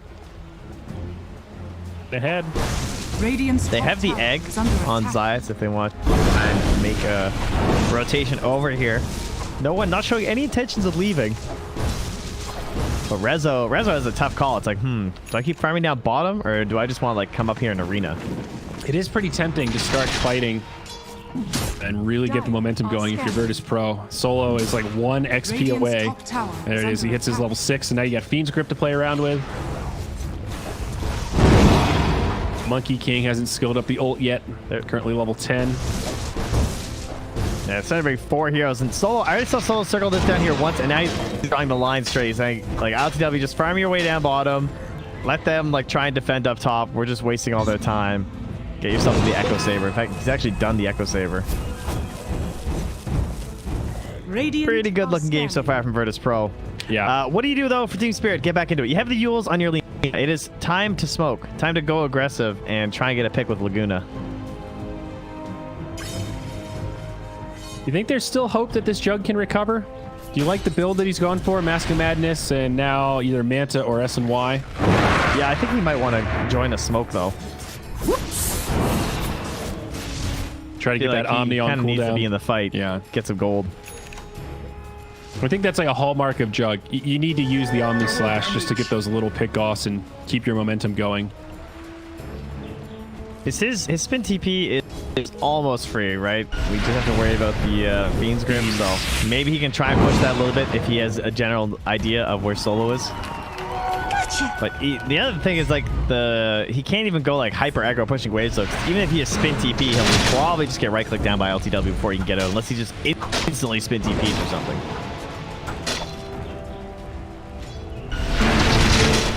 It's always rough when you talk about in the draft, like, yeah, Jug versus Phoenix, this is incredible. And now we're 15 minutes into this game. It's like, yeah, haven't even seen a supernova yet. This Jug is not feeling so incredible. Top tower has fallen.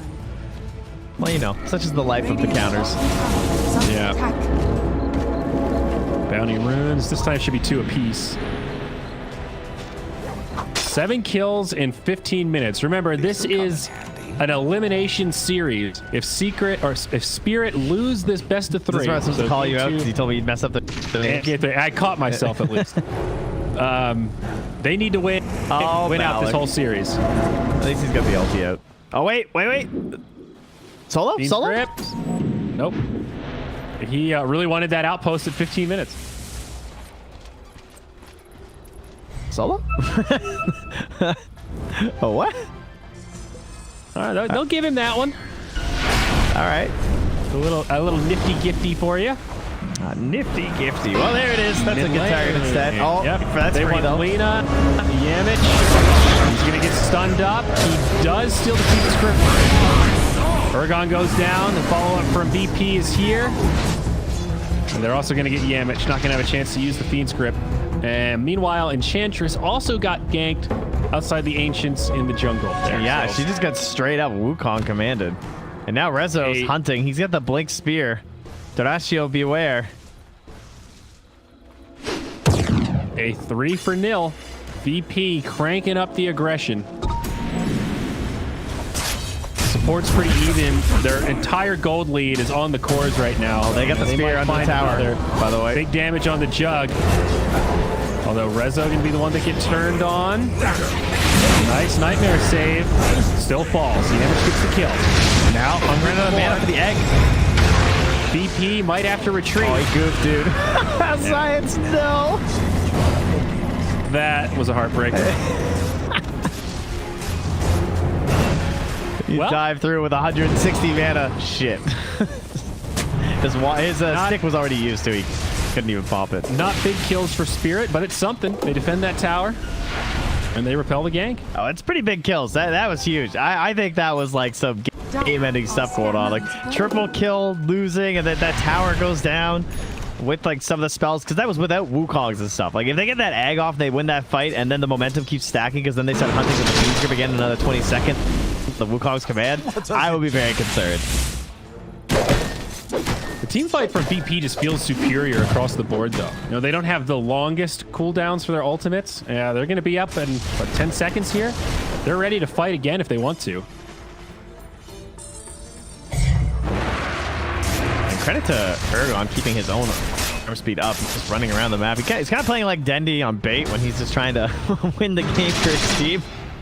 Where there's not a lot of fights happening and the game feels like it's spiraling out of control. You're just like, guys, I'm trying to stay rich. I'm like, it's 5 minutes of their cores. I'm doing it. I'm living the dream. 1-1-0 on Ergon right now at 18 minutes. So, yep, living up to that. And he's going to go for a Hurricane Pike. All right. It's got some various utilities in this one between like the potential arena save if he's in time, and then also just like pushing the Monkey King out of his ulti. Monkey King walking up to the high ground. They find Malik to start this one off. He's actually going to survive the onslaught, though. Does get stunned up. Hurricane Rolling Thunder. Well done by Rezo. Gets off the arena. Malik falls. Egg going off on the back line. Monkey King ult. This is that wombo combo we talked about inside the arena. The Phoenix Egg doesn't do much, but it does help secure the fight. 2 down. Make it 3. Make it 4. Big fight for Virtus Pro. Yeah, gotta cast your spells. Oh man, not able to get off the Rolling Thunder. Then they couldn't even get off the Omni Slash and the Jug. He was 20 mana shy. Absolutely brutal. Okay, oh, you know what it was? Monkey King. He got Fiend's Grip, dude. He lost his mana from the Fiend's Grip, so he couldn't Omni. Oh my god, I actually kind of forgot that Fiend's Grip steals mana. You're right. That's so crazy. That's right, 5% of max mana per tick, or every 5% every half second. That drains a lot of mana. 20 mana shy, so it didn't take a lot. This time though, right? I mean, doesn't have ulti. He had the raindrops, but that will not be enough technically with a DD room to help. Dude, Ergon cleaned up hard. He got a lot from that Monkey King kill, and that's like another 1,000 gold now going the way of Leah. All of a sudden, Ergon's #1 on net worth. It's true. We're looking at everything that they got on the side of Virtus Pro in terms of like the raw numbers, but yeah, Ergon is indeed the big winner across everything. He just finished that 4-step and has the pike now. We'll see. Maybe this Lina will be enough to keep him in the game. They really need to start building up Drochlo, though. They almost got Zayas. He dove for that bounty run, and they were just about in range with the telekinesis because he had the Aether Lens, too. Man, that must have been close.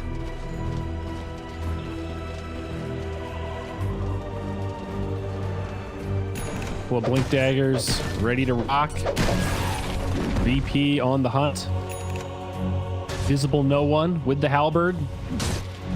Radiant's bottom tower is under attack. Looks like Spirit will be able to dodge this gank, though. Good deep ward place there by Solo. One of the less common ones that can spot a lot of movement and rotations between couriers as well as just people leaving the base.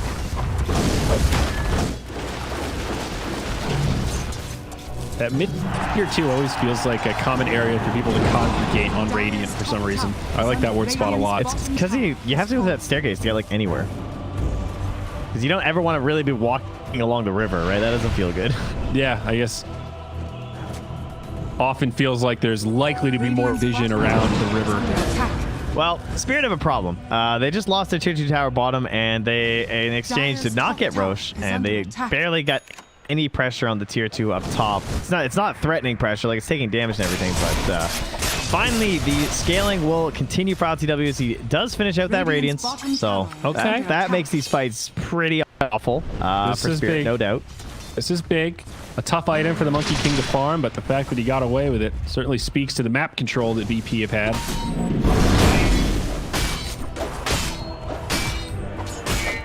And now a smoke from Spirit. So they're like baiting Malik here. There's a lot of Ob Sentry combos here, so if they're not careful about any wards placed down like from this edge, they're gonna give away the smoke. But they're just way off. They're scanning over here, not finding anyone.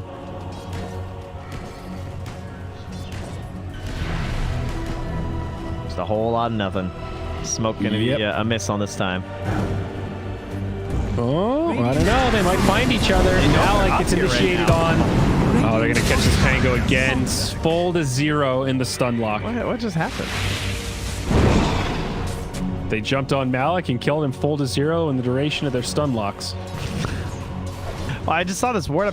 Weren't they out of smoke? I mean, I had the Fog of War on, and I was looking at the minimap, so you shouldn't be able to see them, right? Yeah, I don't know. See who? Anyway. Spirit? So the Pango wasn't smoked. He was just chilling. No, I mean Spirit. Yeah, or VP. Anyway, doesn't matter.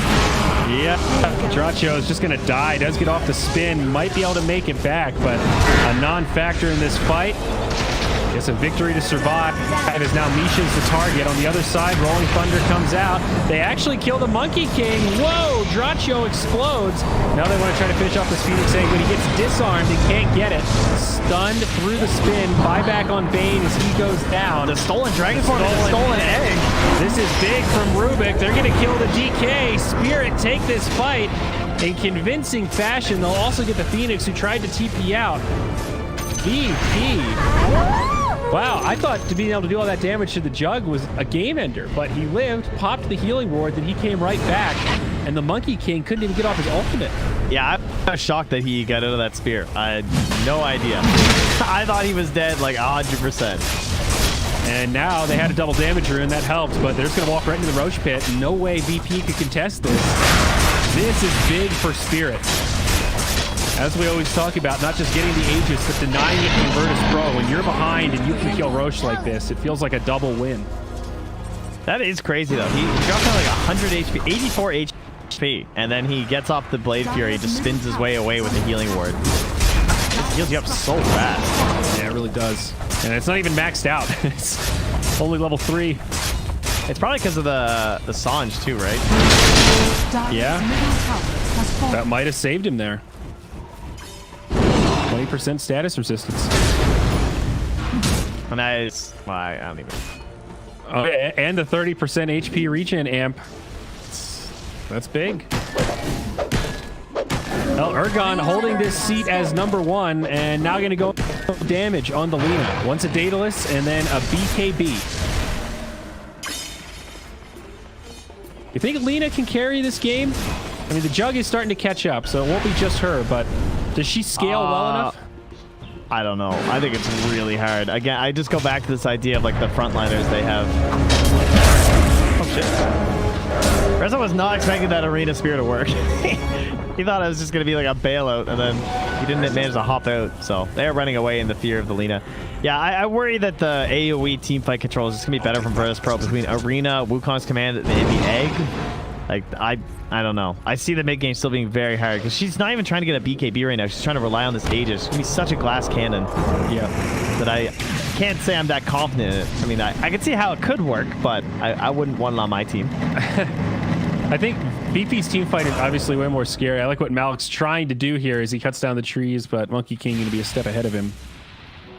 They have so much burst potential as we saw in the last fight. If they can pop somebody with either the Omni or the Laguna, that totally breaks up this VP combo. And I think that's pretty much the only chance they have.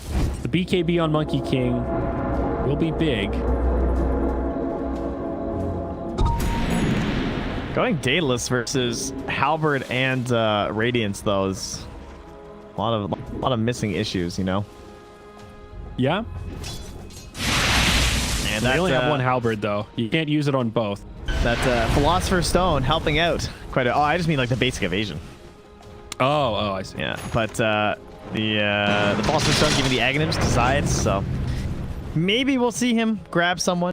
But for the most part, you just want to use that for the additional hits. Radiant. Here's the counter to the Jug counter. I actually haven't seen someone get sucked into an egg in so long. I feel like that never happens. The big thing is we've talked about, if the egg dies when 2 people are in there, they both die, right? Yeah. That's a big potential drawback. Hey man, you gotta risk it for the biscuit. I guess it would be totally busted if you could just get inside of it and then not die. Yeah. That would be kind of stupid, but it feels like the risk reward isn't quite right now. They're going to try to go in onto no one. Malik making an arc, holds back with the telekinesis. They knock him back up to the high ground. Dude, why didn't you egg me instead of 5 people? It's under attack. Save me. And this DD on Lina is going to transition and do a nice tower push. However, I guarantee if that's a pub game, that egg spell's getting pinged and the Agnes is getting pinged. Yeah, you're probably right. But now the TP's back, the double damage, they realize they have to address this push. There's still a couple seconds left on it. I mean, this is what you need. I'm saying how I don't believe in it, but they're finding their moments, right? They got the pick off. They have the DD. They are getting these like complete conditions that are necessary for success, and they still have a minute left on the Aegis. VP still farming very well. Not handing the net worth lead over to Spirit quite yet. Tower is under attack. They still have some towers to go. That's probably where part of that gold advantage is. Still even a tier 1 in the bottom.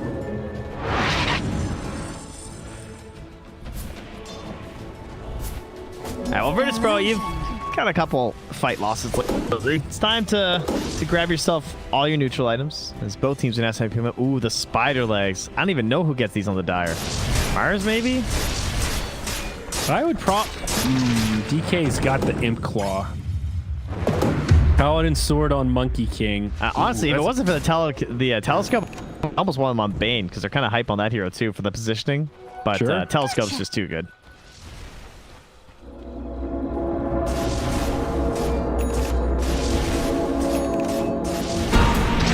This has turned into quite the interesting series, Trent.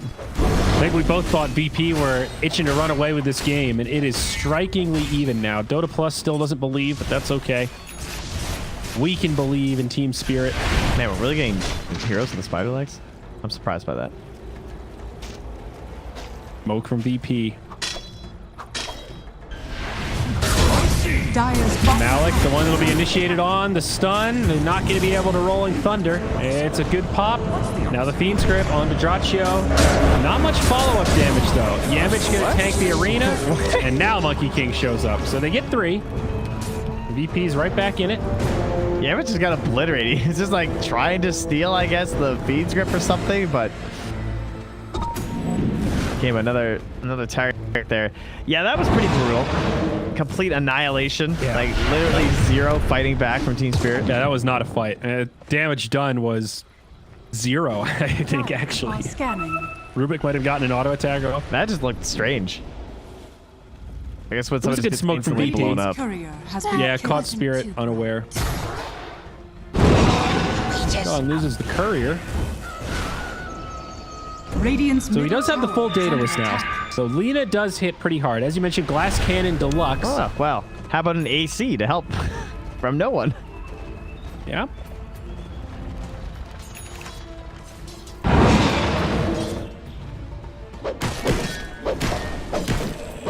Yeah, I have a hard time believing. But, you know, maybe they can have the planets align, like their ability to take the tier 3 in the mid. The Roche will be back up in potentially a minute and 20 seconds, and they even get a repair kit, which they might be needing soon, I feel. I think Virtus Pro are going to put on the squeeze here with this 10-second net Monkey King BKB. He's already well on his way to Scotty as well, which is the one saving grace they've had for this jug, right, is that healing ward. Be very quiet. No. Rezo in the danger zone there. Plants a ward on you and you still get out. And he's going back in. He's got the legs now. I love this. Well, Misha, he's going to be the target. This time Malik at least gets off the Rolling Thunder. There's the 10-second BKB for Monkey King. Not the way they wanted to use it. Misha doesn't even die. That's a bit of an unfortunate circumstance for VP.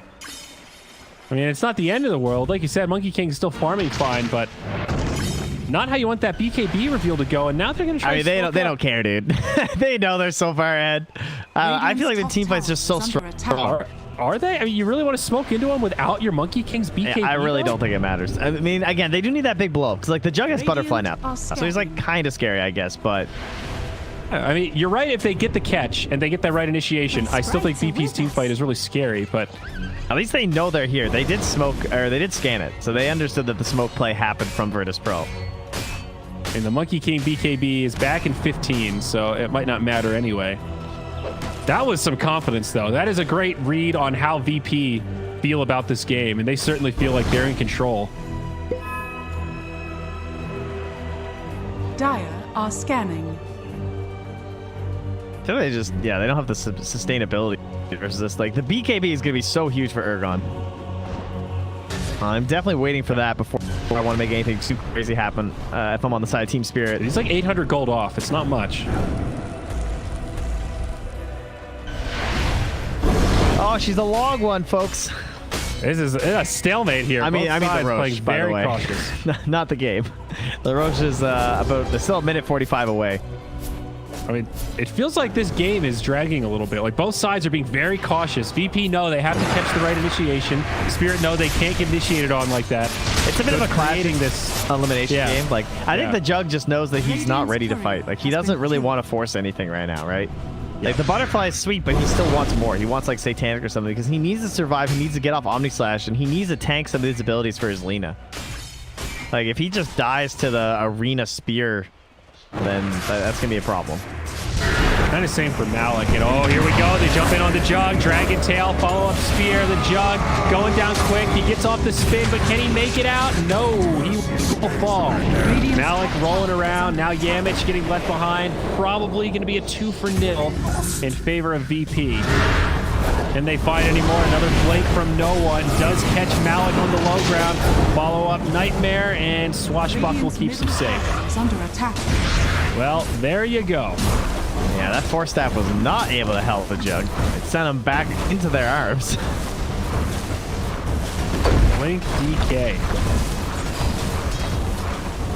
But that's what I mean. You can't die to Blink to Spear, right? Like that's not Dota. Spirit, I think Spirit have to find a way to start these fights. That is the main thing. Like VP obviously have better team fight. They've got really good initiation. Dude, how? If you try to start a fight, the egg's gonna come down. Right. I'm saying you got to try something.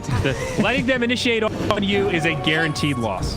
As we've seen, every fight, it's either the Jug or the Pango getting comboed down before they can really cast anything. The problem with that, I think they will have to start a fight, but it has to be with the BKB and it has to be Roche. So at least these two things have now coincided as the Roche spawns and the BKB's out. So now the vision is the next step here for Team.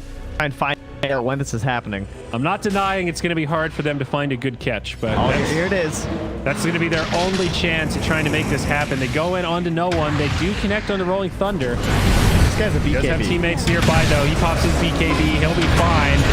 Omni Slack out on the Bane. Might find a kill there, but meanwhile, inside the arena, Magic Immunity used. Misha taking a lot of damage. Ergon trying to do what he can, but he's just a turret. He's got no mobility. Solo falls, so does Zayet's, but that's the end of the Lina. Yeah, they... Buy back onto Solo. Duraccio just chased the Bane the entire fight. And then Solo just buys back. He's like, yeah, okay, cool. Draccio's in trouble now. Of course.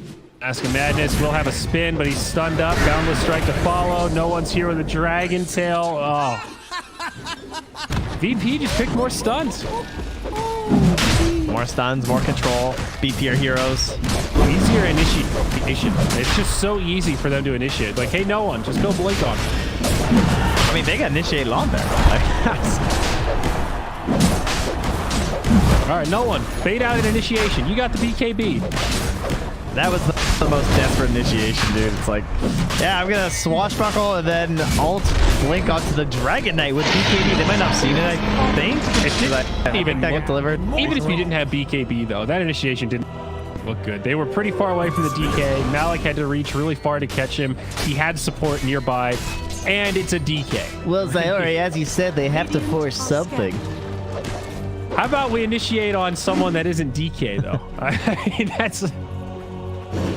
It's a hard game. They were, you know, fighting over scraps. They had to take what they got. That's the hero that they were given, so... Desperate times. I mean, couldn't we have just smoked into the jungle? Maybe looked for that Monkey King who was solo? I think you're so smart with your bird's eye view, huh? Punk? Kinda. Kinda. They have smokes? Yes, I get an inflated sense of self-superiority when I watch pro games. What of it? Radiant's top tower is under attack. Exactly. Well, I feel really smart when I can see all the vision of the whole game. So sue me. Let me hit my remove fog of war button. Oh, there we This go. game's a lot harder. Radiant's Yeah, top I don't know what you do if you're Spirit now.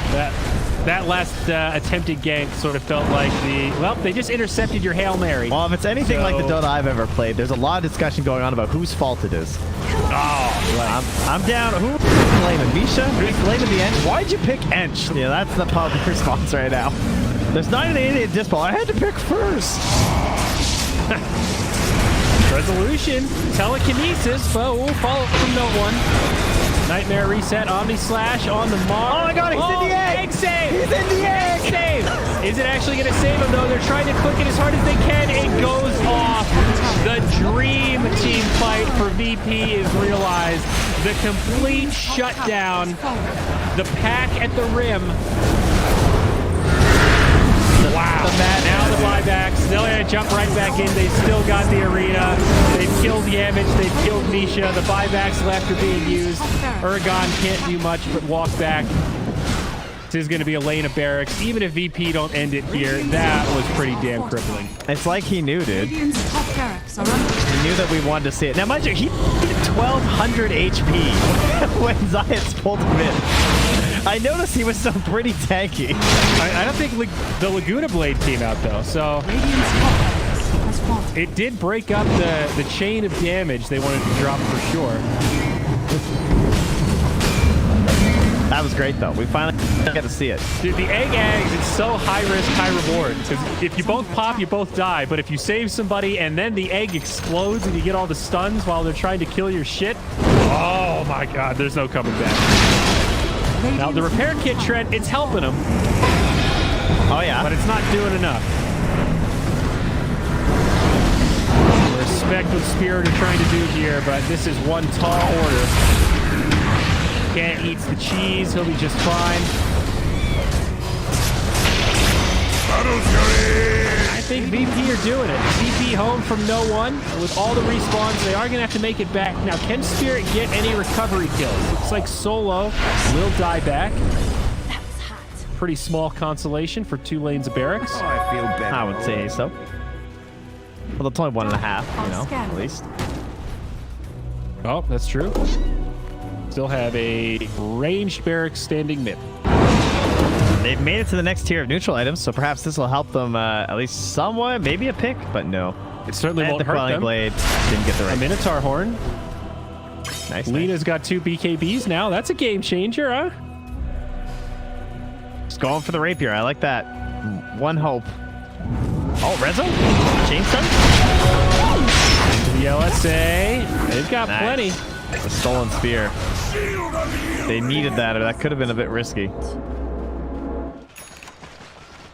It's a step in the right direction. Unfortunately, I don't think they had no post, despite all being there. They basically got the kill instead, which would have been 750 XP each, whereas for the kill, they got 1,426 each. So there you go.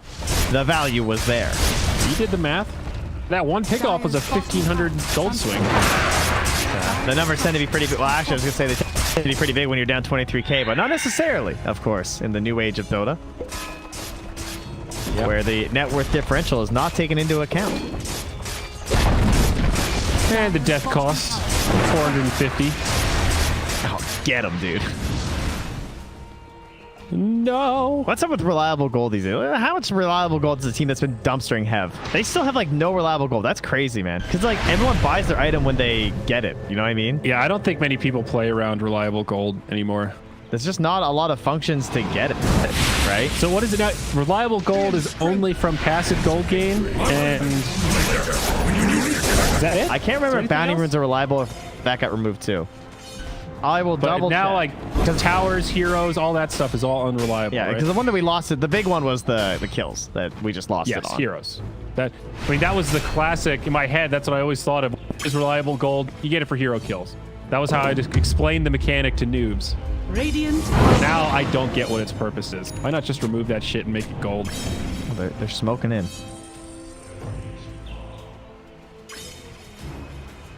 Maybe they're not.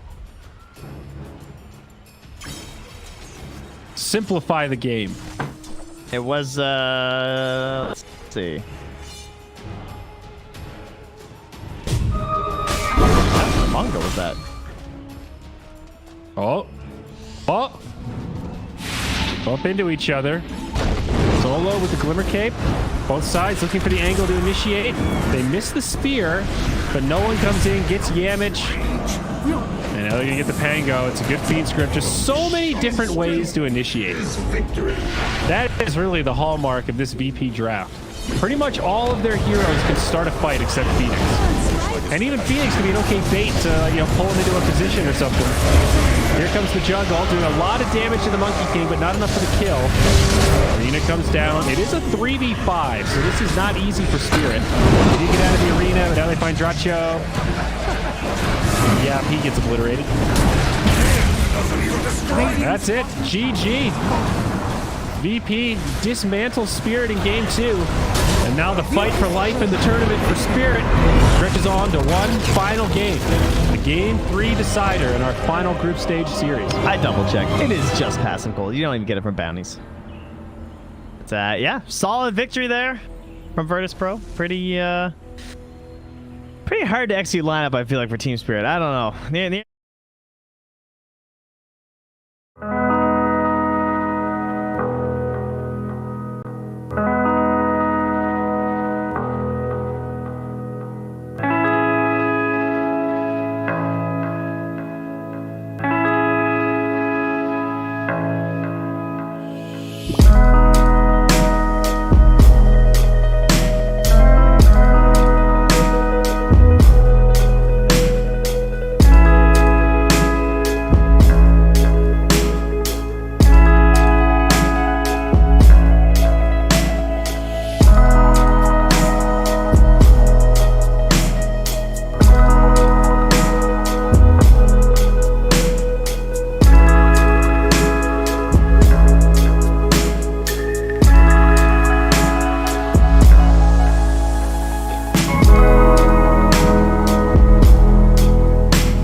seconds remaining. Well, I think we're in. I hear a screaming We got a child. lobby. Uh-oh. Virtus Pros Someone turn fell to on the way ban. inside. Dire Uh-oh. team He's good. He mad, Somebody's though. got a goose egg. That sounds like a goose egg. I can hear by the scream. That is a first phase Meepo ban. Damn, they are not getting cheesed. Have they? Am I crazy? Have they banned Meepo? I have to like double check. I don't think so. Not that I've noticed. Yeah, I don't remember there being a first phase Meepo ban. Yeah, there definitely was not. They were just like, nope, not happening. Trent, how real is the ability to fake out a kid Virtus getting hurt? Pros Like, yeah, turn we'll Oh, sprout. 100%. He falls over, and you just come in and keep things upbeat, smile, and make, and they don't even realize that they're hurt. How real? I don't think is it? works if it's an actual painful injury, but it stops the faking injury, which they do a lot. But Really? you can very distinctly tell the scream of the real pain. At what age do they get smart enough to realize that they can fake pain Virtus to get Pros attention out of mommy and turn to daddy? Does that ban. come on pretty quick? Oh yeah, that's real fast. That's like the second, like Damn. like a couple months after walking. I feel like I don't know. Damn, little humans are smart, Yeah, dude. they're very smart at getting attention. That's some diabolical shit. Do you know what he does now? Is that if he's if he's locked in his room, not locked in his room, but like if he's supposed to be going to bed, right? And you're ignoring him because he's screaming, and you're like, you have to go to sleep. Virtus It's bedtime. Pros turn He to starts blowing his nose really loudly. He just starts going, and you can hear the snot flying out. And he knows that that's gonna bring you into wipe his face. Wow. They're So diabolical. you have to like, dude. so like being a parent actually takes discipline in that like you have to resist the urge to be an overarching parent, knowing that you're getting baited. You know, Yeah. like that's wild. There's a No, whole it's like metagame Dota, dude. there. You know, you got to win the Damn. mental warfare. Virtus Pros Damn. Can't lose that. All right. Well, a lot of demons here to get this started. Shadow Demon for Virtus Pro, and then the Succubus and the Queen of Pain, and whatever Anthropos is in the Bane for Team Spirit. Nothing but undead. It is. Are they all in Underlords? Virtus I don't even know, but I feel like they should be a team if they were. And this guy would Should. definitely be the odd one out of the party. Dire He'd just team be in the back. back talking to the spiders. I think that's where I picture Nature's Prophet at social gatherings. But no one, once again, he will get to play his prized Furion.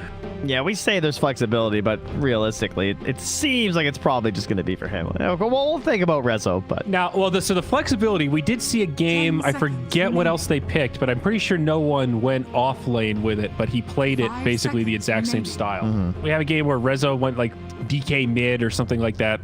Maybe Rezo played Timbersaw mid in one of those Yes, he games. did. So it is flexible in that regard. There's probably no one playing it, not necessarily 100% that it'll go mid. all right. Now, guys, you got to ban the Mars or the Centaur. I think you ban the Mars. I don't know, Mars just seems so good.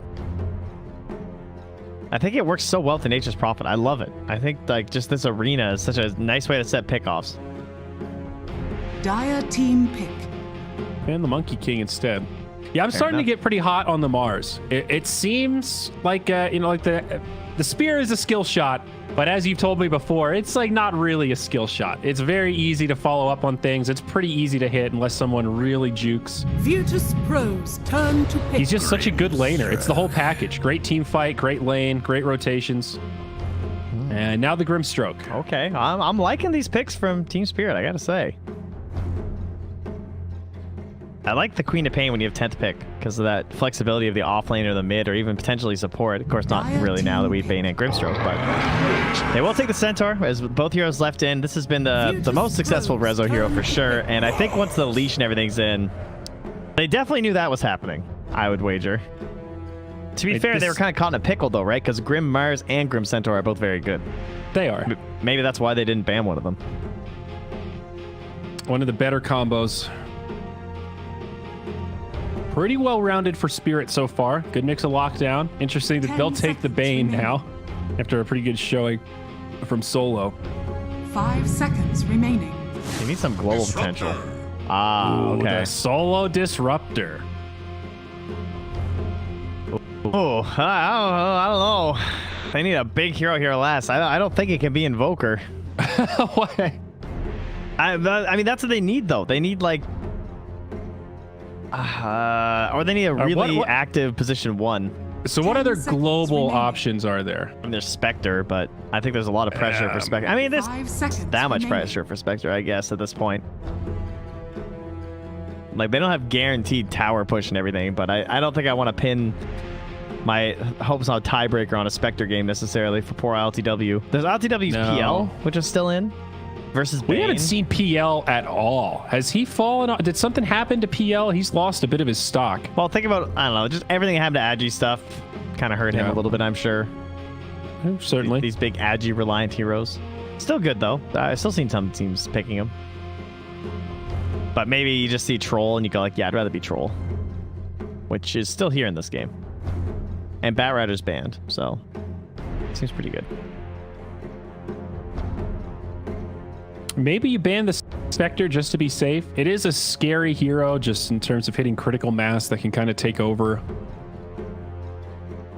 I guess how afraid of the global presence are they? Oh yeah, DK's banned already. They banned Troll instead. All right, that's certainly fair.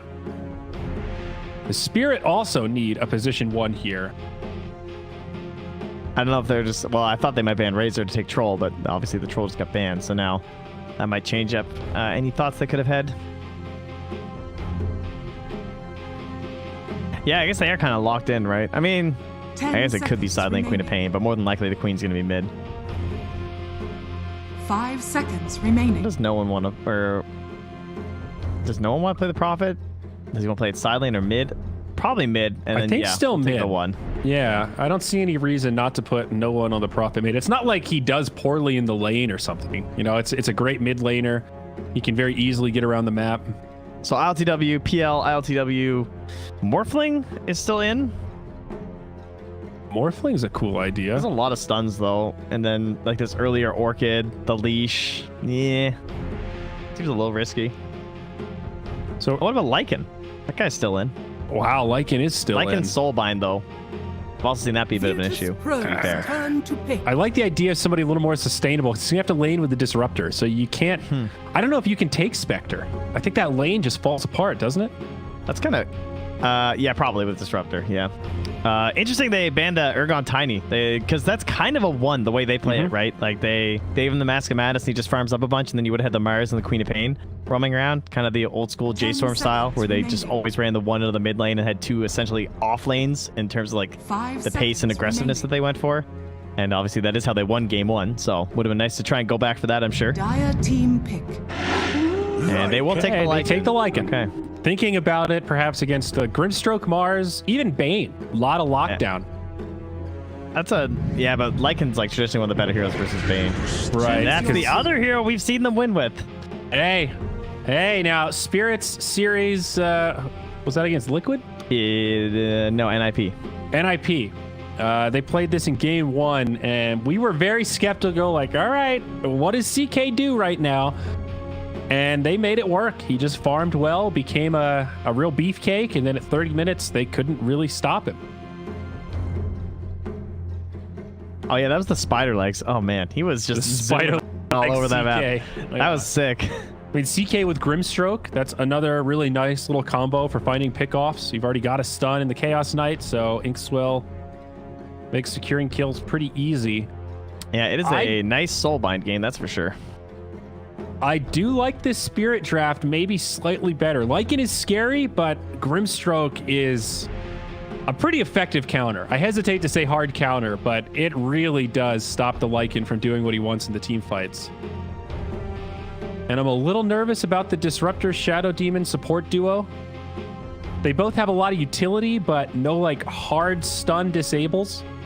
There's so much pressure on Resolution to find good hoof stomps. He can follow up with the Shadow Demon for some of these engagements, but yeah, these illusions are pretty scary. I will say that, because they do not have a lot of options for dealing with them. It's like the Mjolnir from no one, and that's kind of it. CK going to be huge. And I really like CK with Bane as well. Just like Nightmare into stun, Reality Rift, like easy damage. You're right. It's not a combo that we really see, but Prepare used to for see it. battle. Certainly some synergy. Yeah, it's been a hot minute. CK really hasn't been getting a lot of love for... It's been going on a few years now. Maybe like a half decade. I'm pretty sure the last time CK was good, Loda was playing. You know, that was kind of it. It died with Loda. It's probably been 5 years. Now, there was a brief moment where Illidan was making it kind of look good at the Star Ladder Minor. Last year, I don't know. They made it look all right. Trent, Twitch chat keeps telling me I look like Sheldon Cooper from The Big Bang Theory. Can you confirm or deny this rumor?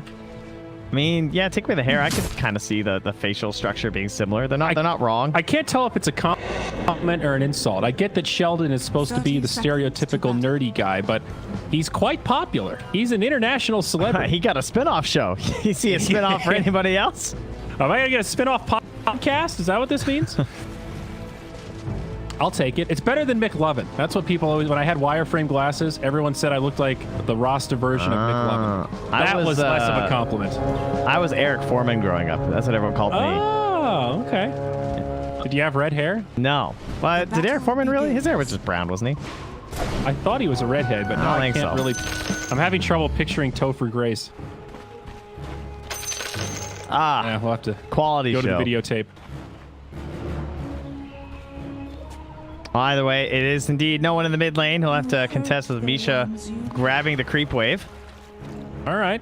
So this is what Spirit did when it was the tiny mid. It was the tiny that did it, but same general idea to try to disrupt this initial round of creeps. So he'll TP, and now Ergon, he'll take the baton. Again, I have to wonder how effective it is. It feels like this is the worst hero to do it versus. Like, I get it still does stuff, but like versus Prophet, it has like such minimal impact. Yeah. It is just all about fixing the lane. The lane down bottom against the classic Mars Grimstroke. So up top, this is that Bane CK lane against Centaur Shadow Demon. All these lanes, pretty intense actually.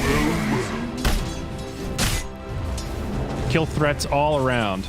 Yeah, I was gonna say Zayats might be the first to die, but he's done this build again with the triple fairy fire. So now I'm not so sure. It's really hard to commit on him, right? Because you never know when he's just gonna pop off on you if you're trading around the same HP. The stick on top of that too. Good call, disrupting the CK though and putting the illusions on them. Denied. That's a pretty cool use of it level 1, right?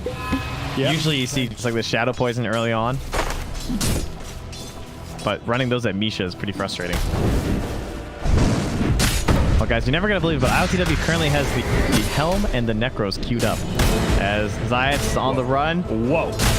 Yep. A Lycan getting summoned. Up top, is Misha going to be okay? Rezo taunting, and won't be able to finish him off. Instead, they're going to drop a stun onto Rezo. A couple clicks in. Zayats had to pop 2 of his fairy fires to that. The bait back, but it has forced the creep waves to now push towards them, so it should make its way to the tower now and settle somewhere around there. They're looking for that. They're trying to hang out to deny this rage creep. Very dedicated. All these summons on Lycan in the fights. I bet he'll just train Bane. It's like one of the best things. He stands there, Bean's gripping you, and your whole army just kills him. Yeah. That tends to be the answer. I feel like, I actually am going to check, but I'm pretty sure Lycan's like the #1 minus victory for Bane in pubs. It would make sense. Bane is all single target focused, and I mean, yeah, the wolf does a lot of damage, but it's Meepo and Naga edge him out. So okay. There we go. Lycan's the 3rd. Well, no surprise, our Game 3 decider. A little bit of a quiet start, both sides playing like there's a lot on the line. It's always like this, dude. Every time. It really is. LAN or online, it always goes the same way. You get like the 6-minute first blood. As Ergon dives mid with the blink to get the courier. It's going to cost him a lot of damage, though. Oh, the TP out. Oh my god, that one tree, dude! Oh! He couldn't hit him! That was very close. And meanwhile, Solo, he's going to be the victim of the first blood. Now he got speared down.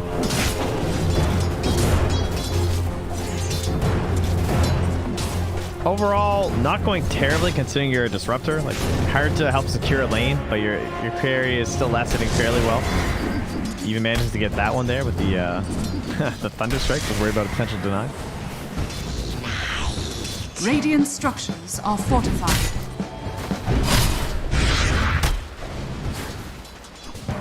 Rezo, so how's the farm looking? 19-1, strikingly even.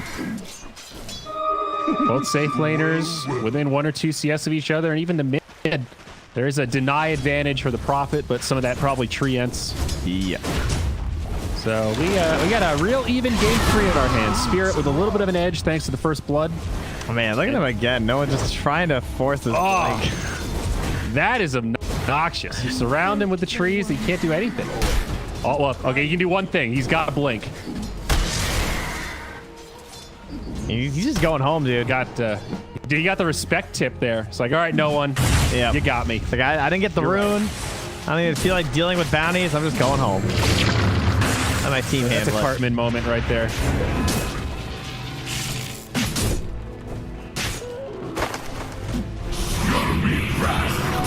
Bounty.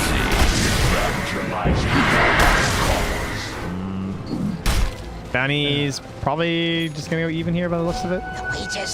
Oh, actually, Yamich already got the bottom one, so it'll be 3 for 1. That's gonna be 3. 1 for VP, 3 for Spirit. How do you feel about the Disruptor in this game now that you see the actual pick? Because he is really good against Queen of Pain. Pretty good against Bane, right? It's a silence to interrupt the ultimate. Well, it's also actually Disruptor is like classically very good versus Bane in team fights because the glimpse reaches like super far, and you can just glimpse him in place to cancel the Fiend's Grip. That's what you'll often see people do. As the Spirit, that actually hit that tree. Might be okay though. Solo's there to save him. Now no one. He's gonna TP in. ILTW still gonna die, but it's gonna cost him 2. It looks like Yamich and Malik both fall. And there was also a kill up top. It looks like Misha dies Bane, to Rezo. As all right, Rezo got quite low, but it's a very good game for Disruptor, not just because of that, but you look at his allies, right? He has a lot of vision tools working for him between the tree ants up ahead, the Nature's Prophet just TPing ahead, Nature's Prophet putting deep wards by just TPing onto output or to cliffs and stuff, and then the wolves, right? Lots of tools to help you utilize that cliff to its fullest potential. Shadow poison. Yep, Shadow Poison too, of course. As they'll start stacking some right here with a stomp onto Misha. I think he's just going to die again. What level is his brains at? Level 2, but it's 4 seconds away. He's got some sick charges. This was all without the retaliate, though. And still, they can't save him. Brain sap's not enough. Thought you meant he didn't level retaliate for a moment. I was like, get the hell out of here. No way. Nah, he just used the previously on the first kill. No extra right click damage. Yeah. 1-1-3. But in terms of overall game plan here, the arena I think will be the big moving force for Team Spirit. Like I'd like to see just Malik and Aragon just like constantly sticking up. They want to go for the kill up top of the first Sonic wave here, and they will just dump it. Just to guarantee it, even though he was probably dead anyway. Good night, sweet centaur. Not even level 6, no chance. They seem like each other a lot. I can appreciate all the all chat back and forth voice lines. This is a CIS showdown, man. A derby, I believe they call it. A derby. Mm-hmm. Okay.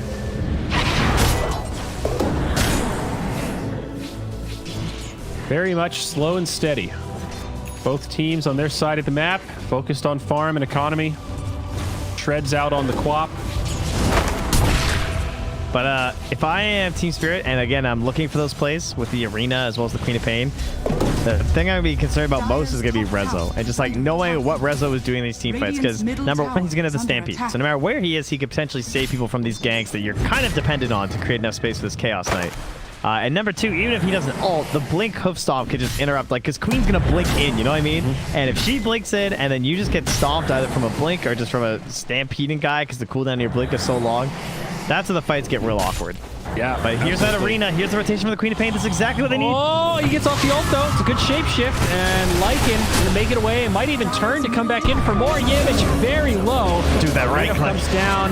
Now can they actually kill the Wolf? ILTW taking a lot of damage, but no one also TP's in. The Wolf is fine. It's Misha that falls. 2 down for Spirit. Now the Glimpse back, but Aragon has the blink.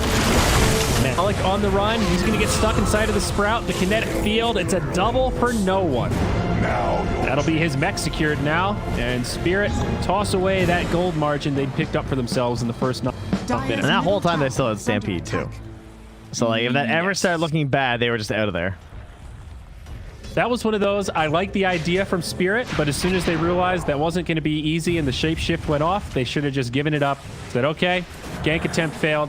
Instead, they committed too long, and no one... But part of that is the knowledge that you know they have to play that way. Like, again, if I can see it, you know, Virtus Pro can see it. They know those rotations are going to be coming from the Queen of Pain. This is the main target she wants to shut down. They've had some pretty good vision in the area, too, scouting out what they're up to. Now they're going to smoke to try and dodge that vision. And LCW could fall this time with the Inkswell. Oh, here we go. This is a great combo. Nice stun setup. Ergon does have the ulti, but as you mentioned, Stampede's still available. She hurts. That's the global save. Now no one. Here again, silence, but it won't matter. He'll go in onto Misha, and that's another kill on the Bane. Not over yet. Zayat. They're out. Oh, buddy. Oh, buddy. Ergon's down. Oh, man, that hurts. Spirit committing way too much. Dire's middle tower. Liking that disruptor a little more now, huh? I mean, you know me. I will say Solo is not spamming his best voice line, which is that's more like it. He should be spamming that over and over. It's like the best reason to play Disruptor.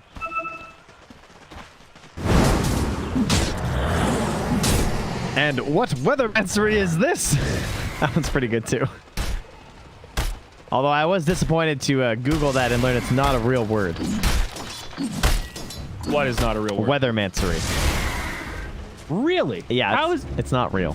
So what's the word to define a necromancer? Storm of X-Men, a necromancer that can control the weather. You're just magic? Is that? There's no word for that? Yeah, I guess. Call Oxford, I suppose, or Merriam-Webster, whoever you want to. I mean, they add new shit to the dictionary all the time. I think weathermancy is a good one. At least it makes sense. Some of these other made-up words are just nonsense. Don't forget the ERY, sir. Mansory. Yes, weathermancery. Now let it roll. Let it become one with you. All right, Malik is trying a new approach here for the arena. He's tried running right at them. That didn't work, so he's gonna hide in the tree line. Radiant are sneaky. This is not the behavior of a Spartan. He tried to behave like a Spartan. Now he's just being Athenian, you know? All sneaky, plotting. I like that spot that he's in where it probably does block out, but his spear is so big, it's like sticking through the trees. Yeah, he's like, it's like a shield that's mounted on a little tree, and then, oh, what's that? Yeah. All right. No one, as we've mentioned in many a game, a lot of variability on the Nature's Prophet item builds. And one of the main strengths of this hero, he's going to go mech into Orchid. Yeah, seems to be his two go-tos are the mech Orchid or the mech Maelstrom. Yeah. I like it. Very well-rounded. And he probably sees that Aragon's going Orchid as well, which I'm sure helps him because he feels like I'm ahead, I'm going to get Orchid first, and then you're going to be sad that you don't have a Yules.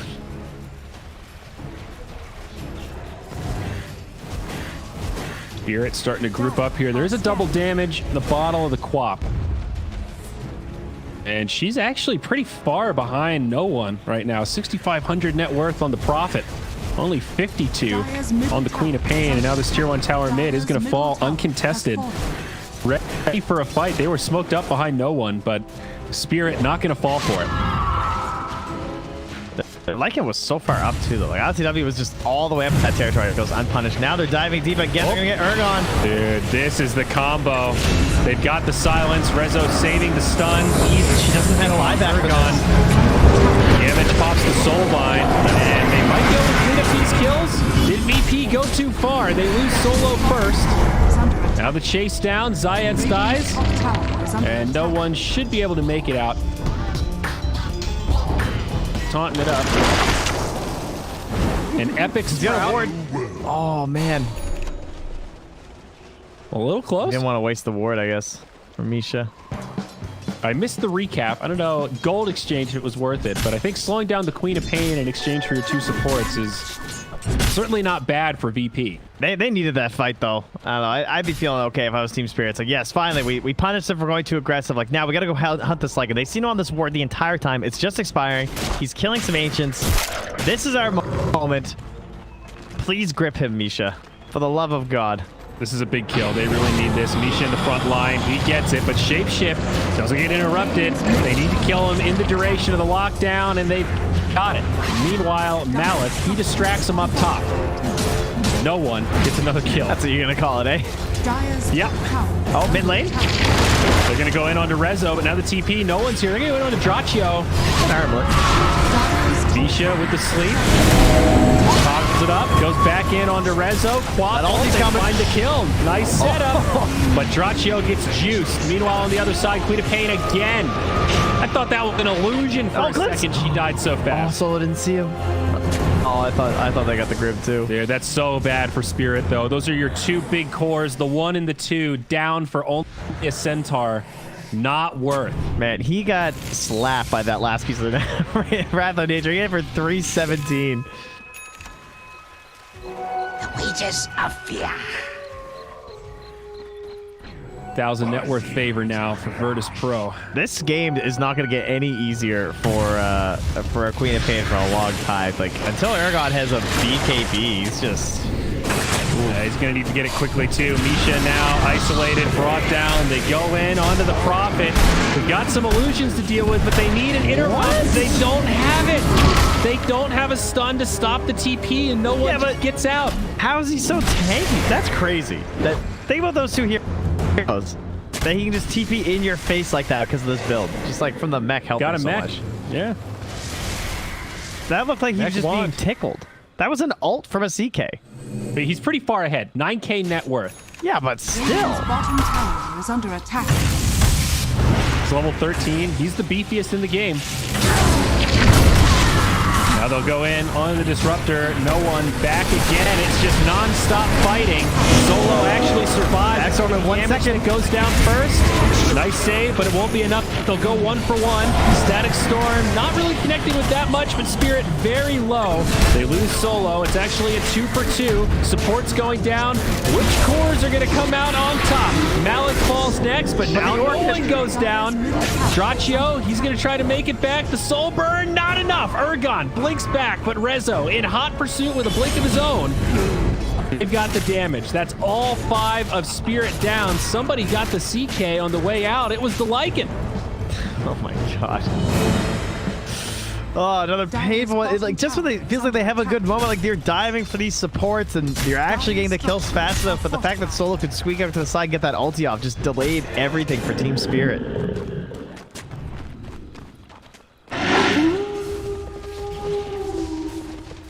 Feeling the pain. I mean, it's not that huge of a deficit. It feels worse than the numbers show. That was a 5 for 3, but the big thing that I think we're worried about is this CK maintaining momentum. He went for early armlet. Awesome. He's going for Halberd next. Another great item. How's he going to maintain momentum after this? And if they keep getting trades like this, no one is just going to straight outscale. I'm not worried for Ergon. I don't even know if fuels will be enough. I doubt it. I think he needs just a straight BKB, to be honest. Solo does get stunned up. He should fall. Oh, dude. If you're Ergon, do you consider ditching? He's pretty committed, but... Radiant's bottom tower has fallen. Nah, you just gotta finish it. I think you're stuck. They find it on Misha. Yeah, this my is concern brutal. is that he gets Yules and he gets disrupted and ultied and like he Yules and then just comes down and just still dies. Why don't you just save the Yules for after the ults already come out? Well, if he does that, then he's gonna get orchided. I see what you mean.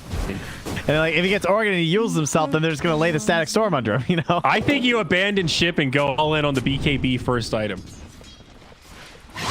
It sort of depends. I don't how know the if next... there's any good answer. It depends how the next 5 minutes go, but VP are being so aggressive that like it could be a hot minute before he finishes this Orchid, and then it feels like the BKB might never come. I'm also skeptical on the Yules. Well, the single mind of VP says Roche. But there's a smoked up squad of Team Spirit nearby. They have a Blink Dagger on a Mars, and they're going to fake the Roche. They're smoking out. Oh, Rezo goes in. The follow-up from Solo. They're going to catch Bane. It's now a 4v5. The Soulbind comes out. A good ult from Ergon, but they need more damage than that.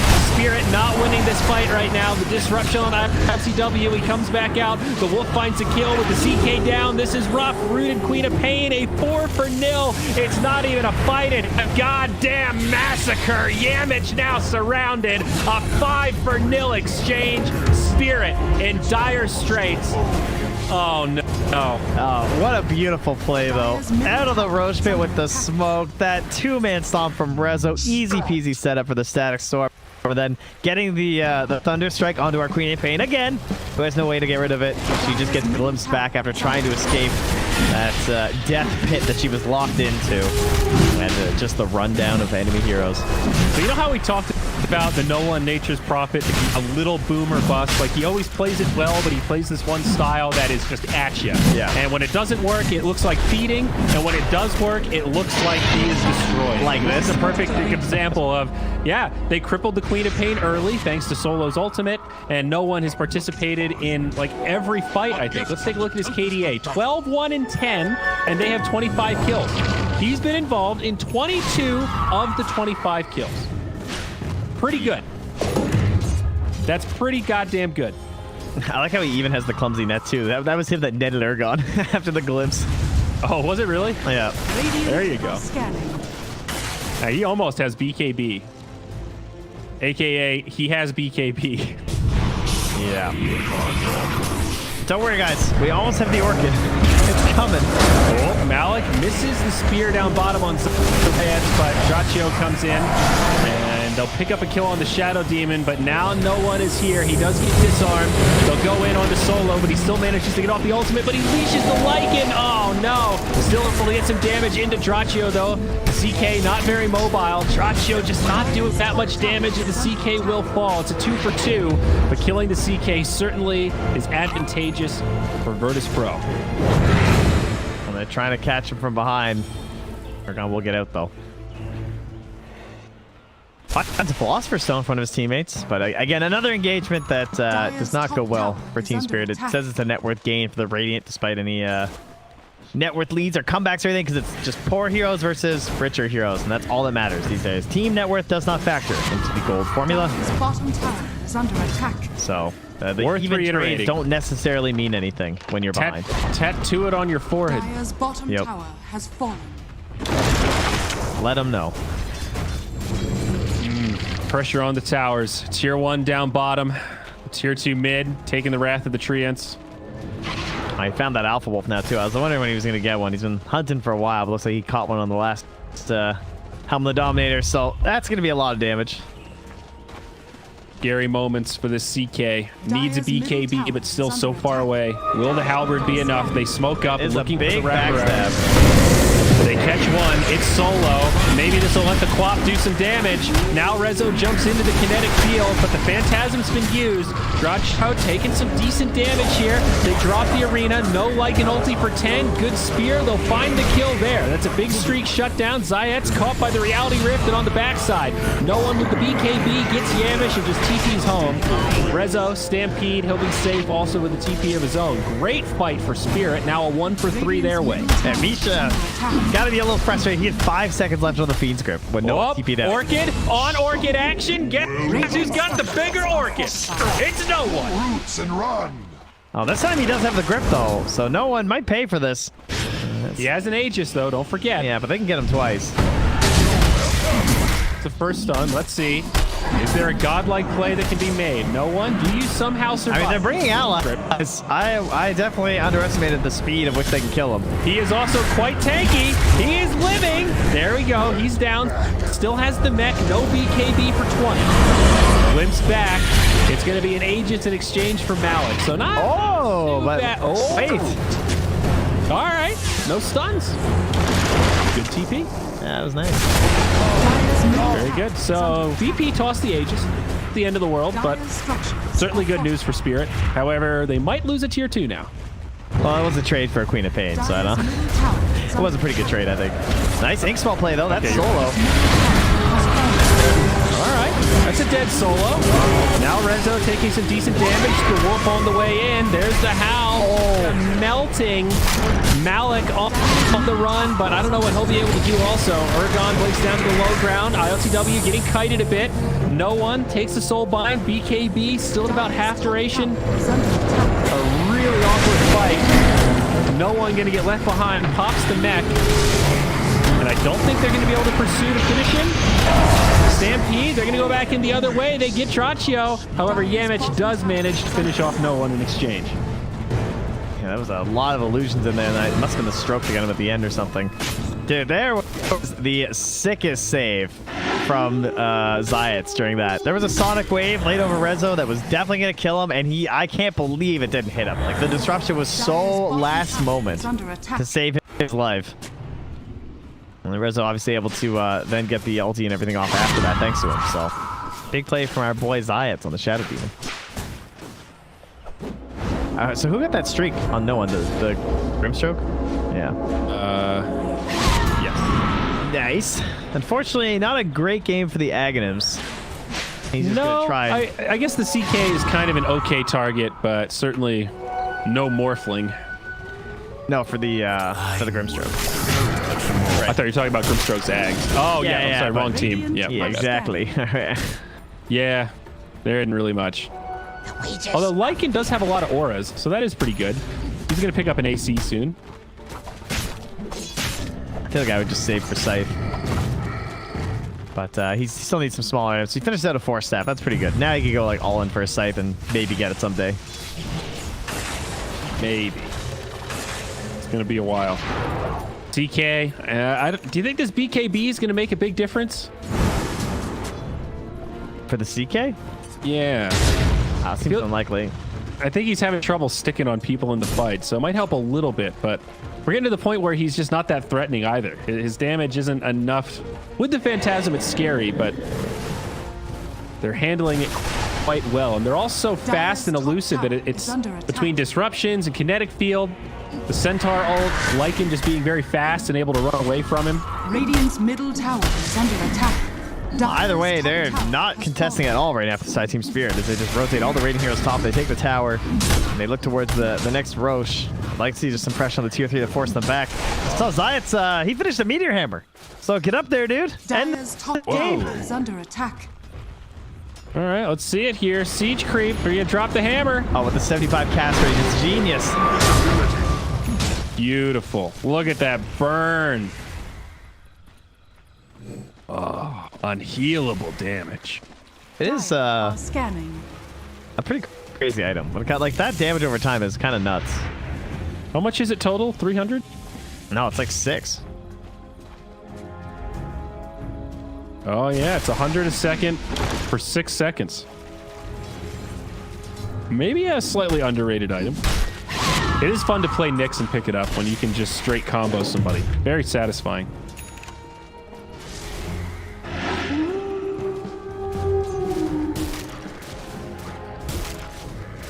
Solid lead for Virtus Pro. Not a lot of pressure for them to close this out. They've got good pushing heroes, also good fighting heroes. This is the one problem with the solo disruptor though, is that he never attempts to get rich. No. I feel like I very rarely see him go for that Aghanims. And that is one thing that I think is just like completely busted about this hero. His eggs is stupidly good. Initiation, smoke up. Oh, Rezo with the Stampede just completely counters the arena. Day 1 Mars, that would have hit. Back when Mars basically had like frame 1 Ravage. Dire's bottom tower is under Look at Zayats down bottom. He's just chilling in the trees, dropping hammers. I mean, he's a Treant player, dude. He's literally just playing Treant. If you ban my Treant every game, I will just buy Meteor Hammer on Shadow Demon. You're actually right. He just needs the spider legs.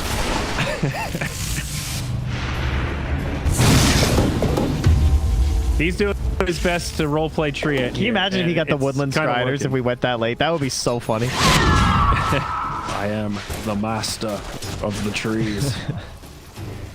But this is exactly what he does. It's actually the identical play.